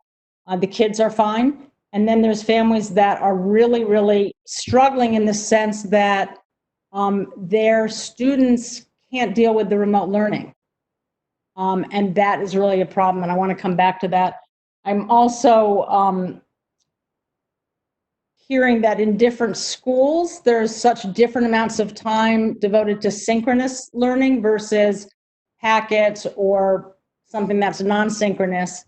And some issues related to that are, in some cases, I think some teachers have said, this is what I've been told, or principals, that if some kids can't participate distance learning, there'll be no synchronous learning, which I get at one level, but then especially younger kids for whom the getting together synchronously is so important socially, feel very lost. So it's the effect on everybody is so different. And I'm saying this just to ask you to sort of think about it on the family side, because it's not something I think that we think about all that much, because but now it's a different world. So the question I have is a little bit related to that, which is, for some kids, whether it's learning disabilities, ADD, home situation, it's not just, they're just not, it's very, very difficult to learn in the remote environment. So how, when you talk about getting students back up to speed, and a lot of it is going to be remote, how do we think about reaching students who really, and I had a child like this, so I know it's true, can't really learn in a sustained way if there's not a teacher right there? And I don't know if you guys have been thinking about this and what thoughts you have. Yeah, thank you, President Wattenberg, for that, again, critical question. And yes, of course, we've been thinking about that in the context of Mr. Batchelor's question also. There are a huge number of students who experience remote learning very, very differently, one from the other. We know that schools, both LEAs, but schools within LEAs are all having different experiences. I mean, Friendship Public Charter School has an online school. So that's an LEA that's got sort of a built-in ability to just pivot into providing this kind of instruction. And then you've got other schools that had no experience and people with no experience. So it is true that I think across the city, we've seen a variation in schools' approaches and abilities to get up to speed quickly. Overall, as I shared at the beginning, I think most of us have been extremely proud of the work that the educators have done to make this pivot quickly. And overall, it does seem, based on the feedback that we're getting from families, that it is actually working for lots of families. But of course, there are some for whom it's not. And as you pointed out very rightly, there are students for whom remote learning is actually just never going to work very well. So the way that we are thinking about that is, as you identify the groups that you are able to bring in to any kind of an in-person environment early. So for example, if the health conditions allow us to begin to work with some students over the summer in person, it would never be all, because you can't bring everybody back, but for some smaller numbers, who are the students that you would want to do that first with? And different LEAs and different schools have different ideas about who you might do that with. Some, I think, would want to focus on their first, second, and third graders to make sure that they're learning to read skills are foundationally in place. Others would focus on their high school seniors that are graduating to make sure that they actually do successfully complete work and are on a path to graduating. Others have talked about exactly the kinds of students that you've just mentioned there, which are those that they have not been able to work with, or those that they know for whom remote learning has not been a successful option. So I do think as the schools consider who they want to start with and who they want to focus on or prioritize, that will potentially look differently. But at least the school folks that I'm talking to, all of them have identified the challenges that some of their students have faced and the desire to work with them more quickly when they actually can start to bring students back in. Thank you. Do I have one more minute, Jean-Paul?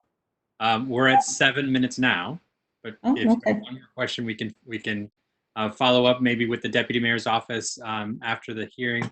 I do want to note as well that we are recording all of the questions that members are putting in the chat as well as in the live stream on YouTube. And we will follow up, Deputy Mayor, if you don't mind, with your office and with the superintendent's office for some follow-up questions on those.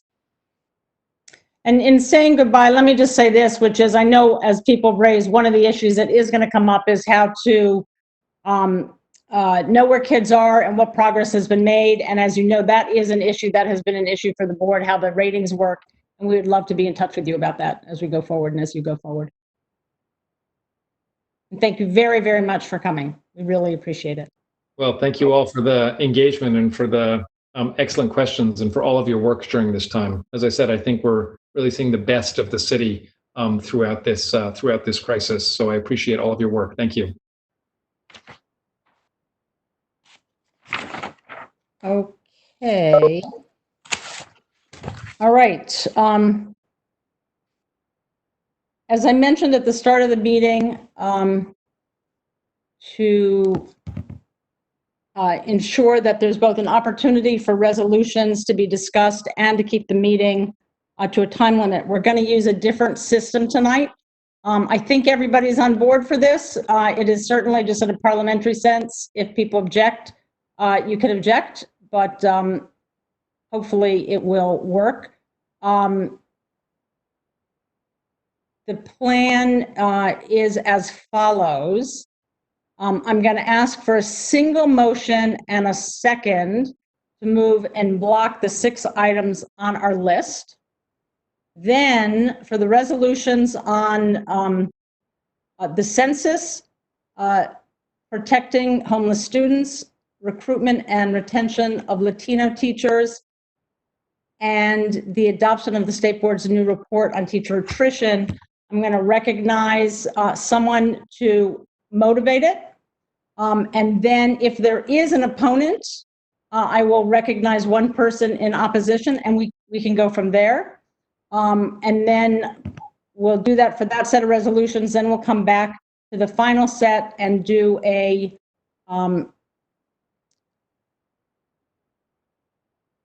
adopt them, vote on them and block. I'm not planning to recognize speakers on the process resolutions unless there's a desire to do so from members. And then, okay. So any questions about the process before I go to ask for a motion on it? Ruth, this is Jessica. I have a question. Yes. So you're recognizing one person to speak in opposition to each. There's no opportunity for discussion beyond one opposed speaker? What I'm proposing is to have one person in favor and then one person opposed and leave it at that so that we can move through it. If that's not, if people want more, I'm not gonna prevent people from doing that. Then we'd go back and forth. So it's more an encouragement, I guess, is what I would say. Okay. I know I would like to make some comments on the Latino educators resolution, and I saw some traffic on email earlier that suggests that I might not be the only one. So that's why I asked that question. So I would like to speak on that. But I saw Ashley may also have things she'd like to say on it as well. Okay, well, let's deal with that when we get there. If you both need to speak, then we'll have another speaker on the other side as well, I imagine. Okay. All right, so with that, let me ask for a motion to proceed. So moved. Second? Second. Thank you. All right. Okay, so for the U.S. Census resolution. Thank you. All right. Okay, so for the U.S. Census resolution. Thank you. So moved. I'm getting echoes again. Is everybody else okay?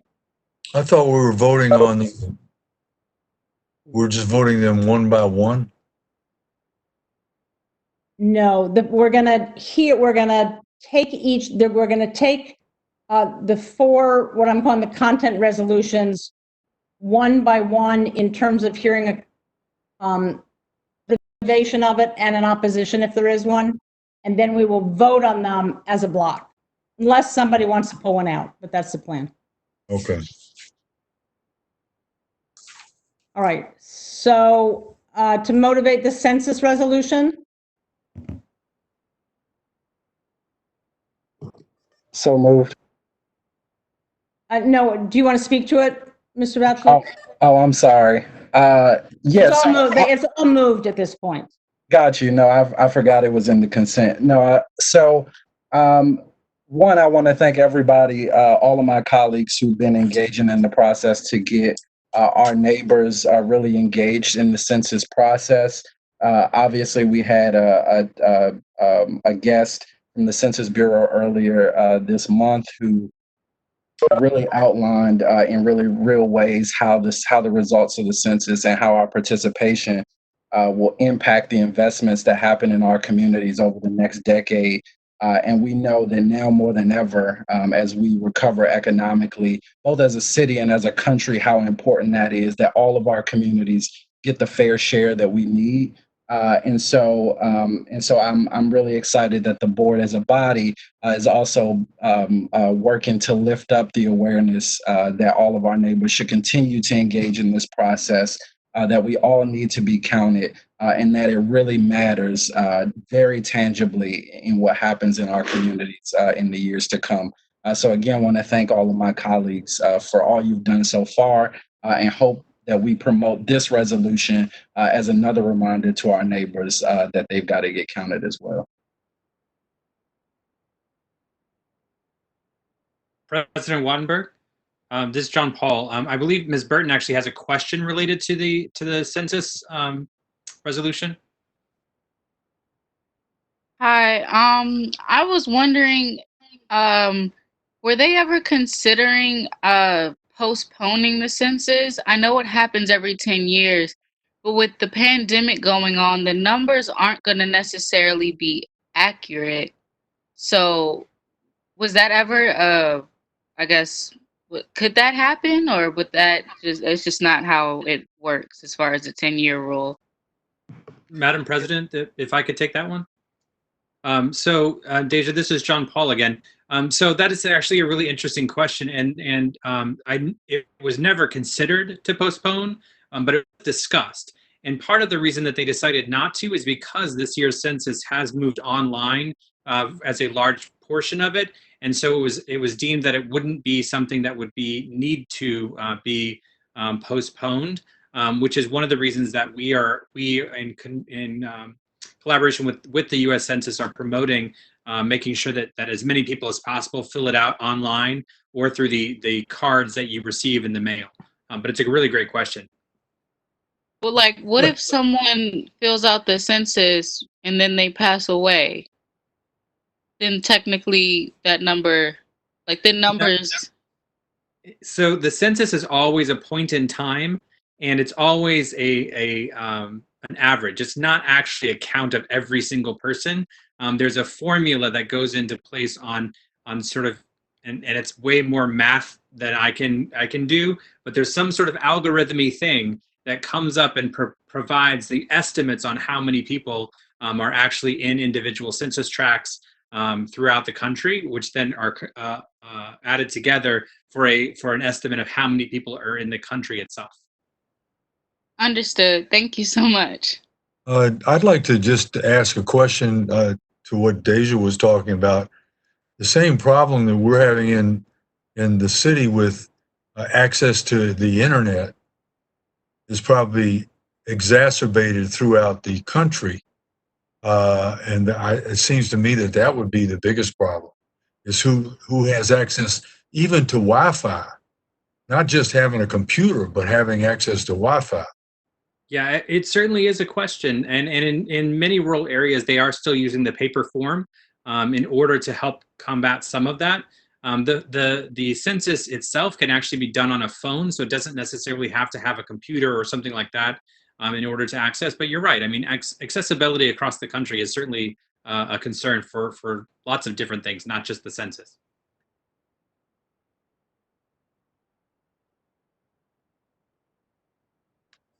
I'd like to make a motion that we accept the resolution. President Wattenberg, I believe the next would be asking if anyone is in opposition to this to the resolution.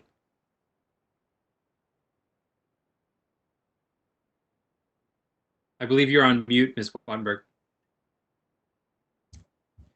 I didn't ask for opposition because it was a ceremonial, but if there is opposition, please say your thing. Okay, I hear none. All right, I am moving on to, and what you missed me saying was, Fraser, you're messing with the process here. So that's what I was saying on mute. All right, the next one is SR 24, Protecting Homeless Students. Madam President, I apologize. So just to make sure everyone's clear, we are then not doing comments on SR 20-3, correct? Because it's a process. That is correct. At the end, if people want to, they are certainly able to, but yes, correct. Okay, so, all right. Mr. Parker, or someone to, is there a motivation on this resolution? Thanks, Madam President. Very quickly, I would just say I'm really appreciative of the State Board moving forward this resolution, urging OSSI to provide a plan for transportation for our homeless students, despite the district's wealth and the fact that our students are making progress in all the ways that we should celebrate.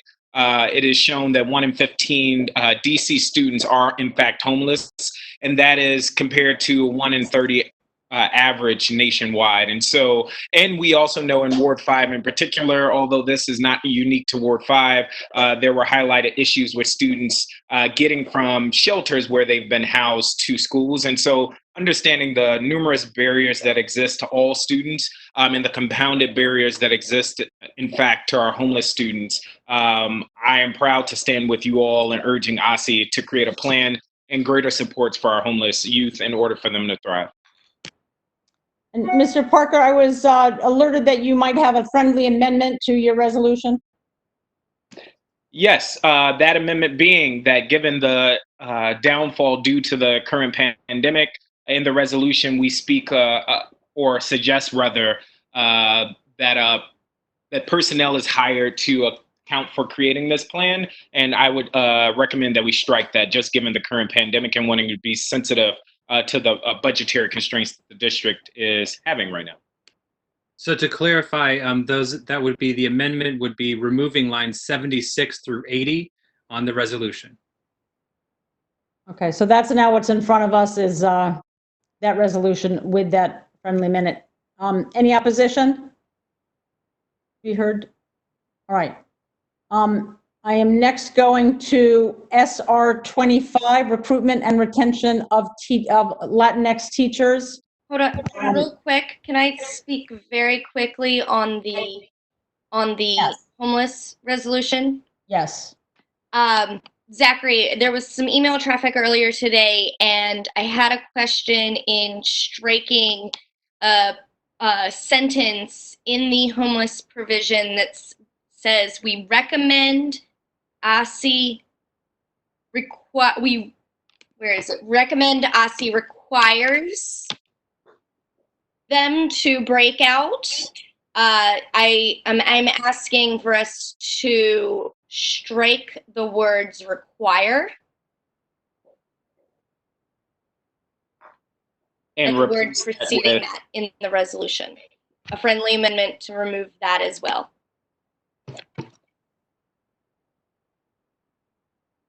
And so for clarification, it seems like that's line 40 where it says, whereas under the McKinney-Vento Homeless Assistance Act, LEAs are required to provide home. No, that's not it. No, it's line here. Let me pull it up. 68. Now, therefore, it be resolved that the State Board recommends that OSSI be required to break down the use of funds to support homeless students.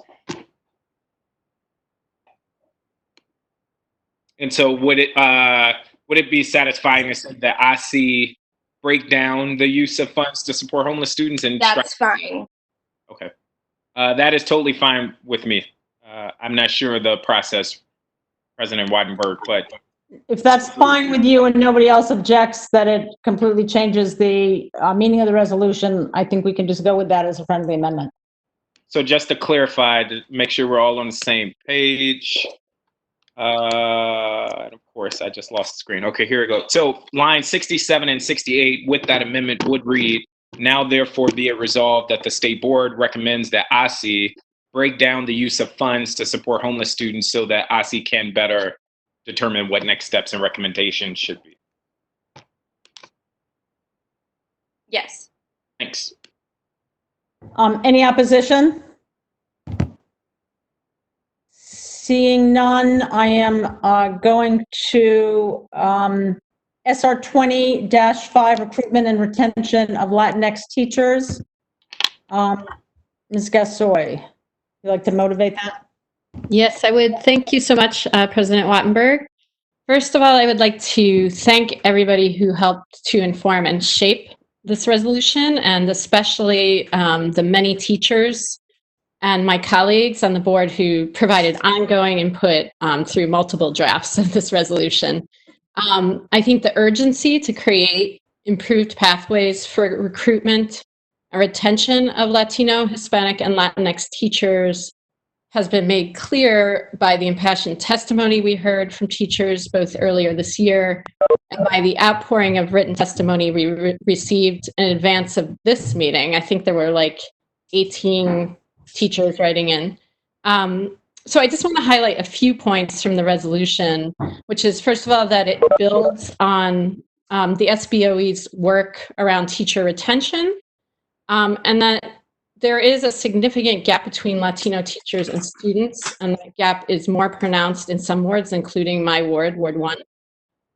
That Latino teachers, especially immigrant teachers, play a significant role in their schools connecting with Latino students and their families, and that they have unique needs that this resolution seeks to address, including needs related to licensure, attainment, visa attainment and renewal, avoiding exploitation by third-party entities, having Spanish-speaking evaluators who understand the principles of bilingual education, and more. So I would also just like to emphasize that creating more structures to support the recommendations made in this resolution would make them more actionable. So I just want to say finally that in this time of unprecedented uncertainty due to the coronavirus, the need to create a more robust system to support Latino teachers, again, especially Latino immigrant teachers, is made more evident. And as our president threatens to bar all immigration, I've heard, as I've said already, from teachers, principals, advocates, that this is something they're very concerned about. I think the bottom line is we need to improve conditions for Latino teachers because doing so will improve conditions for our students. And that is why I'm asking you to vote for passage of this resolution this evening. Thank you. Thank you. Other speakers? If I could. Okay. Jack? Thank you, President Wattenberg, and thank you, Ms. Gasoi, for bringing this resolution forward. I have some issues with the resolution as drafted. I expressed my concerns to Emily on them, and she responded that the council was hopeful that we'd pass a resolution and that it would be helpful. Unfortunately, I don't think this resolution is appropriate at this time, given all of the other things going on in the city and all of the other pressures on the system. Certainly, this is something we need to continue to work with the council on. And certainly, this is something that we need to keep an eye on. But right now, at this point in time, with the resolution as drafted, I can't support it. And I apologize, but this is not appropriate at this point in time. Thank you. Are there others who want to speak against it? And then if so, then I'll call for others in favor as well, or is this where we're going to leave it? Okay, so. President Wattenberg. Yeah, so you're going to speak in opposition? So this is why I was asking this earlier. I have comments I'd like to make. It's fine. Go forward. So I really. I'm not trying to make it more difficult. I'm just trying to keep it on a path. Please go. I appreciate all the work Dr. Gasoi put into the many drafts and revisions of this document. I provided a lot of feedback to her, both after the first round and the second round in writing. And there were a few things that were still in the resolution that I wanted to highlight and shared that I would do so with Dr. Gasoi in an email on the resolution. So the three things that I still have some reservations about in the resolution are as follows. One, the representation gap among Latino educators and their students is enormous, and it's pronounced in 1 and 4. But in wards 5, 6, 7, and 8, the gap between African American students and their teachers is greater than 26%. So I worry that this resolution focuses on a representation gap for one set of students of color in our city, but we don't have anything that we're focusing on for other students of color in our city. Obviously, it would make sense in the same resolution, but I do wonder about that, why we're prioritizing this issue and not a larger representation gap. Second is the resolution talks about the needs of immigrant educators, and it's focusing specifically on Latino educators. We have foreign language programs in French, in Chinese, in other languages that also rely on immigrant teachers to come to the United States who require visas, et cetera. And this resolution doesn't address them. So I wonder whether or not the state board will take positions on the needs of all immigrant educators, especially in the uncertain times. And finally, there is a piece of the resolution that talks about an office at OSSI for dual language instruction. And I wonder that the state board has not prioritized dual language instruction in our priorities for the year. We have had a number of conversations about that provision in this resolution and whether folks feel that it's appropriate, specifically because there are a lot of concerns in the city about who has access to dual language programs, who has traditionally taken advantage of those dual language programs, and whether this really serves our most at-risk students. So thank you, President Wattenberg, for letting me put those comments on the record. Excuse me. Other speakers, or I can, John Paul, help me with this in a normal circumstance. Should I go back to Ms. Gasoi for response or go just hear from other people? No, generally once someone has spoken, you don't speak again until everyone has spoken, but.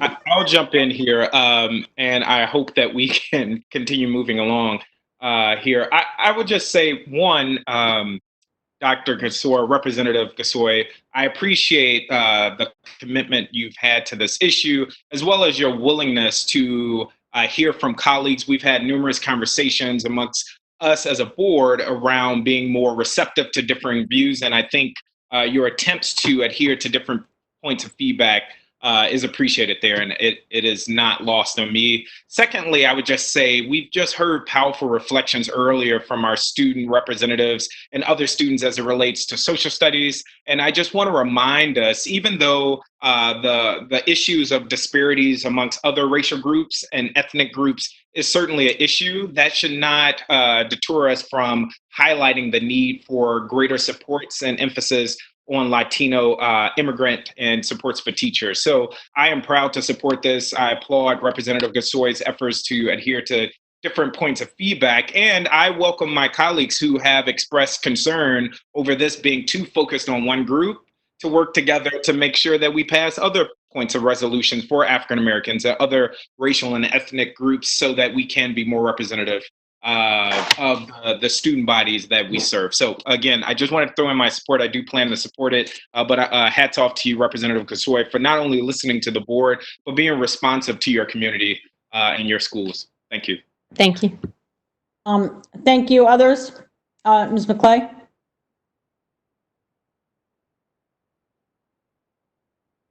I believe you're on mute. Bringing forth this resolution, and I have spoken, I've emailed you several of my comments, and there are many points in this resolution that I do agree with. I am for the supporting of our Latino teachers, and especially the relaxation, especially during this time of the regulatory burdens and the licensure requirements. That's something that I'm very for. However, I have spoken to you on the visa issues, the liability that I think this might bring with the district, and how this might not be part of the Board of Ed's under our purview. So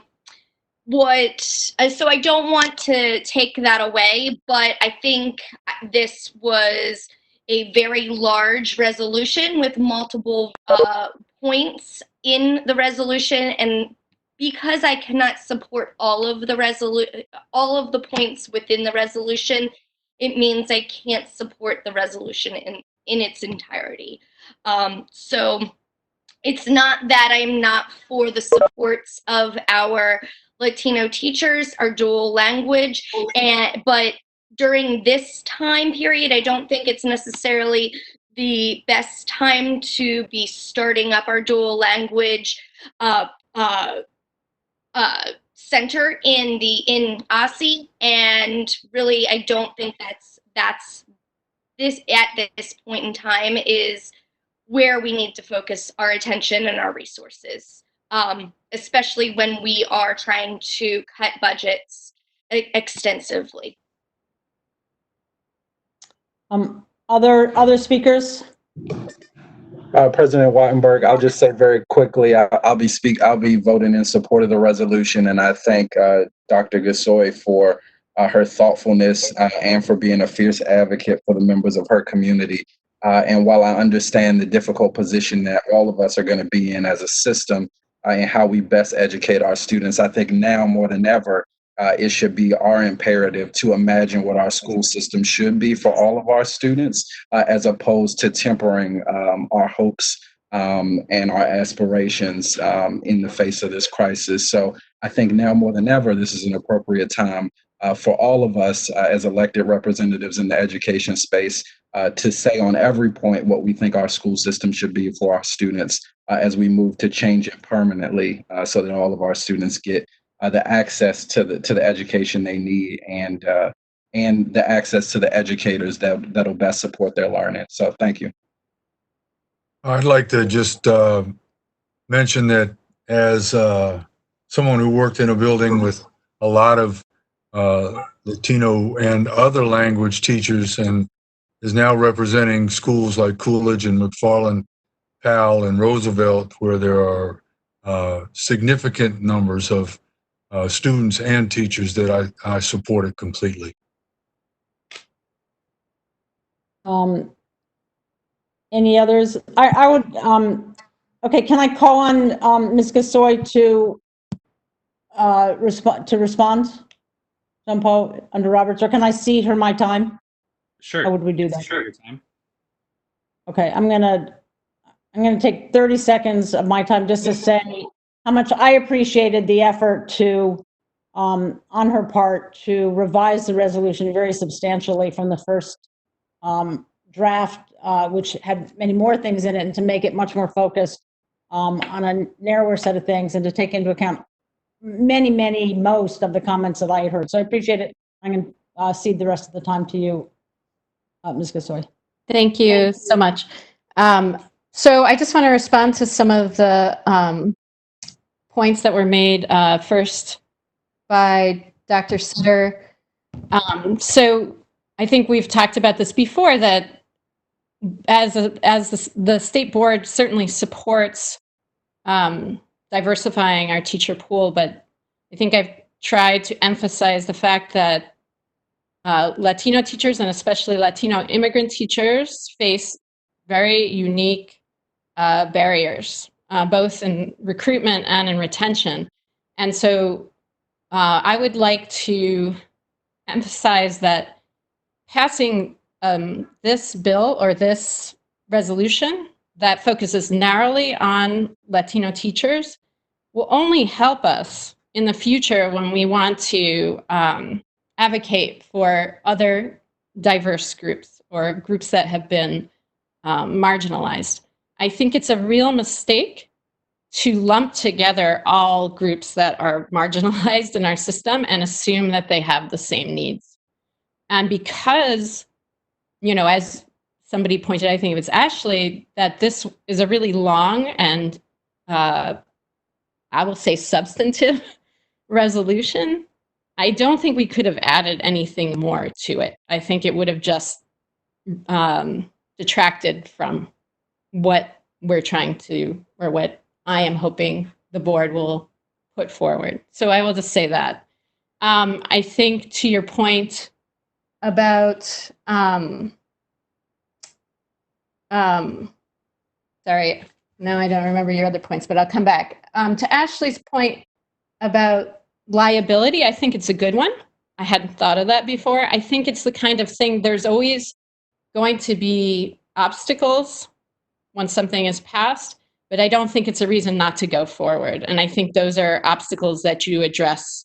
If this is the right thing to do, and we should be creating more substantive supports for our Latino teachers, then I think, we address the issue of liability once we've made that determination. I also want to clarify Representative Jacobson's comment about me saying that the council was hoping we would pass this. Not at all. I did not say that. I want to clarify what I said was I based one of my recommendations on a report that the council wrote that recommends creating an office within OSCE that would provide substantive supports for bilingual education. And that reminds me of my response to Dr. Sutter's other point, which is that even though I think we talked about this as well, that, this is more about creating infrastructure that is missing from our system to support Latino teachers. And creating an office within one of our agencies, and as council pointed out, it should be an OSCE, would help to create that infrastructure that it doesn't exist at the moment. And it would help to make the other recommendations in this resolution more viable, is what I would say. So it's not so much about supporting bilingual education at this time. It's more about supporting the creation of an office that would go a long way in supporting our Latino teachers, if that makes sense. And I think that was it. I think I understand that Mr. O'Sullivan has a comment that he would like to make.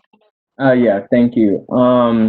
I was speaking with Dayja, and although we recognize that our votes won't affect the count of the decision, we both plan on supporting this bill. But I'd like to acknowledge, and I agree with what Representative Sutter said about some of these same issues are in African American communities where we don't see representation in terms of teachers. I've only had 2 African American male teachers at my school. And that's a legitimate concern, and that's something that I think as a board we should address. But I do think this is a good first step, and this can be something that we build on in the future. And as Dayja put it, this can be the first step to a broader initiative, which can be addressing some of these same concerns about making sure that our minority communities and students of color feel well represented in our education. Thank you, Alex. I 100% agree. Okay. I believe now everybody has had a chance to speak.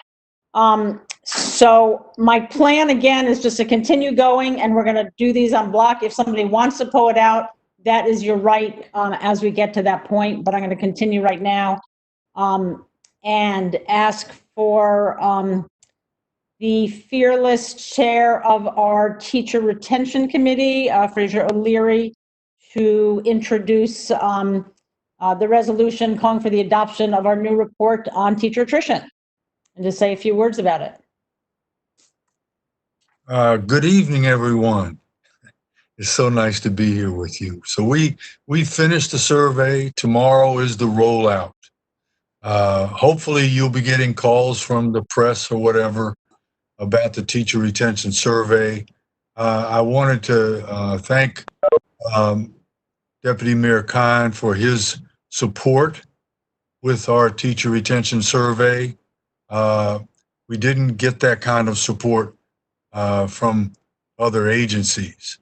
It was a very long report, as I'm sure all of you have read it, all 180 pages. And the things that we did find that stuck out were that the impact evaluation system was the highest percentage of why teachers left.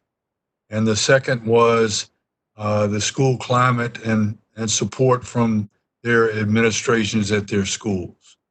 And I just want to leave one percentage with you. 85% of the teachers that were surveyed said that they really loved teaching and they wanted to stay. And that's the thing that resonated with me the most. So if you have any questions about it, I'd be glad to answer them, but it's out there and it'll be out there. And I want to thank Alex and Malayo and Caitlin for their incredible support. And there will be a video, which I think is going to be a commercial on the District Knowledge Network about the teacher retention survey.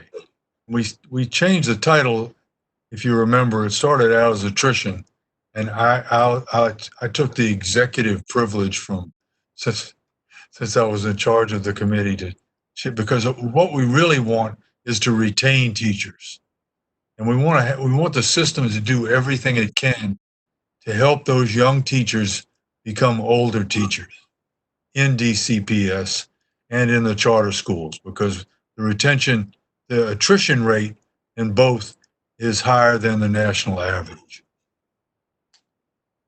Thank you. All right. Any speakers, particularly in opposition to that? Okay, Ms. Macleay.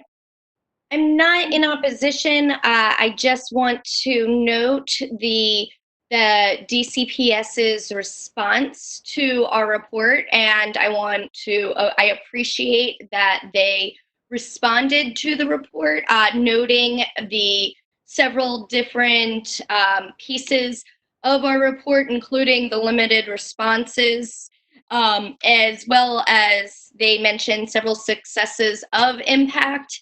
I also wanted to mention that there have been, this might be a teacher attrition report mentioning that impact is the number one reason, or that our sample has said that it's the number one reason teachers leave DCPS schools.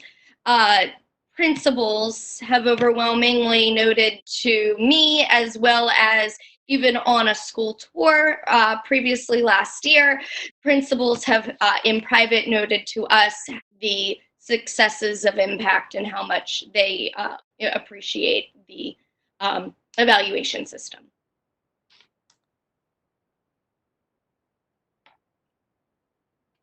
Am I supposed to respond to that, or am I waiting for the? Well, okay, I recognize myself. I don't see any other hands. Are there other hands? I can't see from here. Okay, I think not. So I just want to say on the, I want to respond on the issue of the survey size. We contracted with a research scientist, a statistician who knows how to put these things together. He created a set of equations up front about what would make this representative, how many people would have to participate, how many people would have to respond. And in his judgment, it met that standard. So I want to say to anyone who wonders about this, it does meet that standard. I also want to say we asked DCPS to participate in this with us and to work with us, in which case we would have had a much larger sample size. We could have had the full list of teachers who left, and we would love to work with them in the future to do that, because understanding well what is going on and why our attrition levels are so high is absolutely important. And we want to do it, and we want to do it right, and we want to do it with credibility and legitimacy, which is why at the outset of this project, we invited people from, as Dr. O'Leary said, from the DME's office, from DCPS and PCSB, and from stakeholders as well. They were able to have put forward their ideas to go into the survey. I believe they had a chance to review a survey, and we look forward to doing it again. And we would love for DCPS to participate. We all have so much to gain from being in conversation on this together. Any others? All right. I see Frank who wants to talk, but I think under the rules, that's not possible. Well, I guess if everybody's done, I guess he can. So, okay, I recognize you. I'm not going to be long. I just want to note that in the chancellor's letter to us, in the response to the survey, there's a long paragraph that talks about how DCPS is going to update the performance evaluation system, and they're bringing in an outside American university to do research on it, and they're going to they're fully committed to implementing a fair and equitable evaluation program for our educators that also serves our students across the district every day. And I think that sort of answers the fact that the impact system isn't working, because if it ain't broke, that you don't fix it. All right. Any other speakers on this? All right. Then I am going to ask for, no, I guess we have a motion. So I guess I'm ready to ask for a vote on this en bloc resolution. Yes, Madam President. All right. It has been moved. It has been seconded. So I guess all those in favor.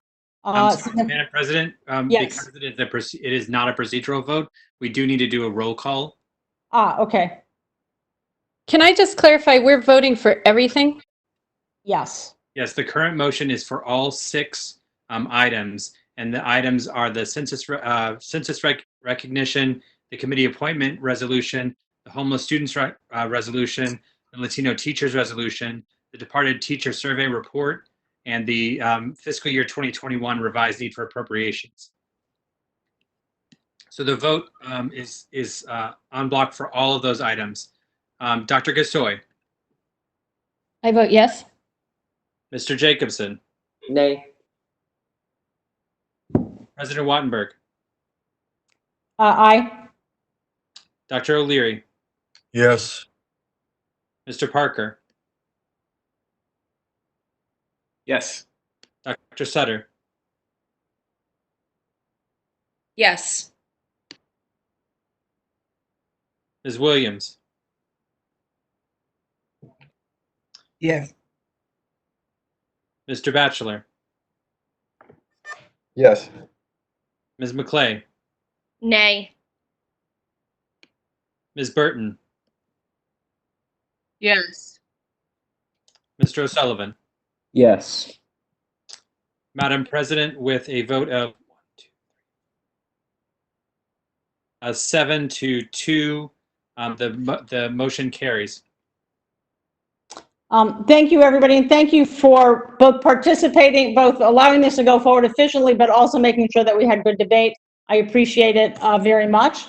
We are going to move to new business, and as the first item under new business, I would like to ask our executive director to show us the video that has been mentioned, prepared by our staff on the issue of teacher attrition, discussing in particular the effects of attrition on our students. And I think I understand that this is a trial and it might work. We're going to do our best to share screen and then present the video. So give us 1 second. Here we go.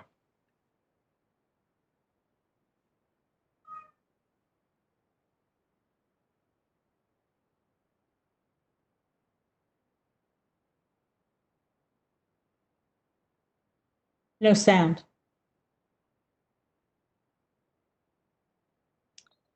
I'm not sure the sound is working. Yeah,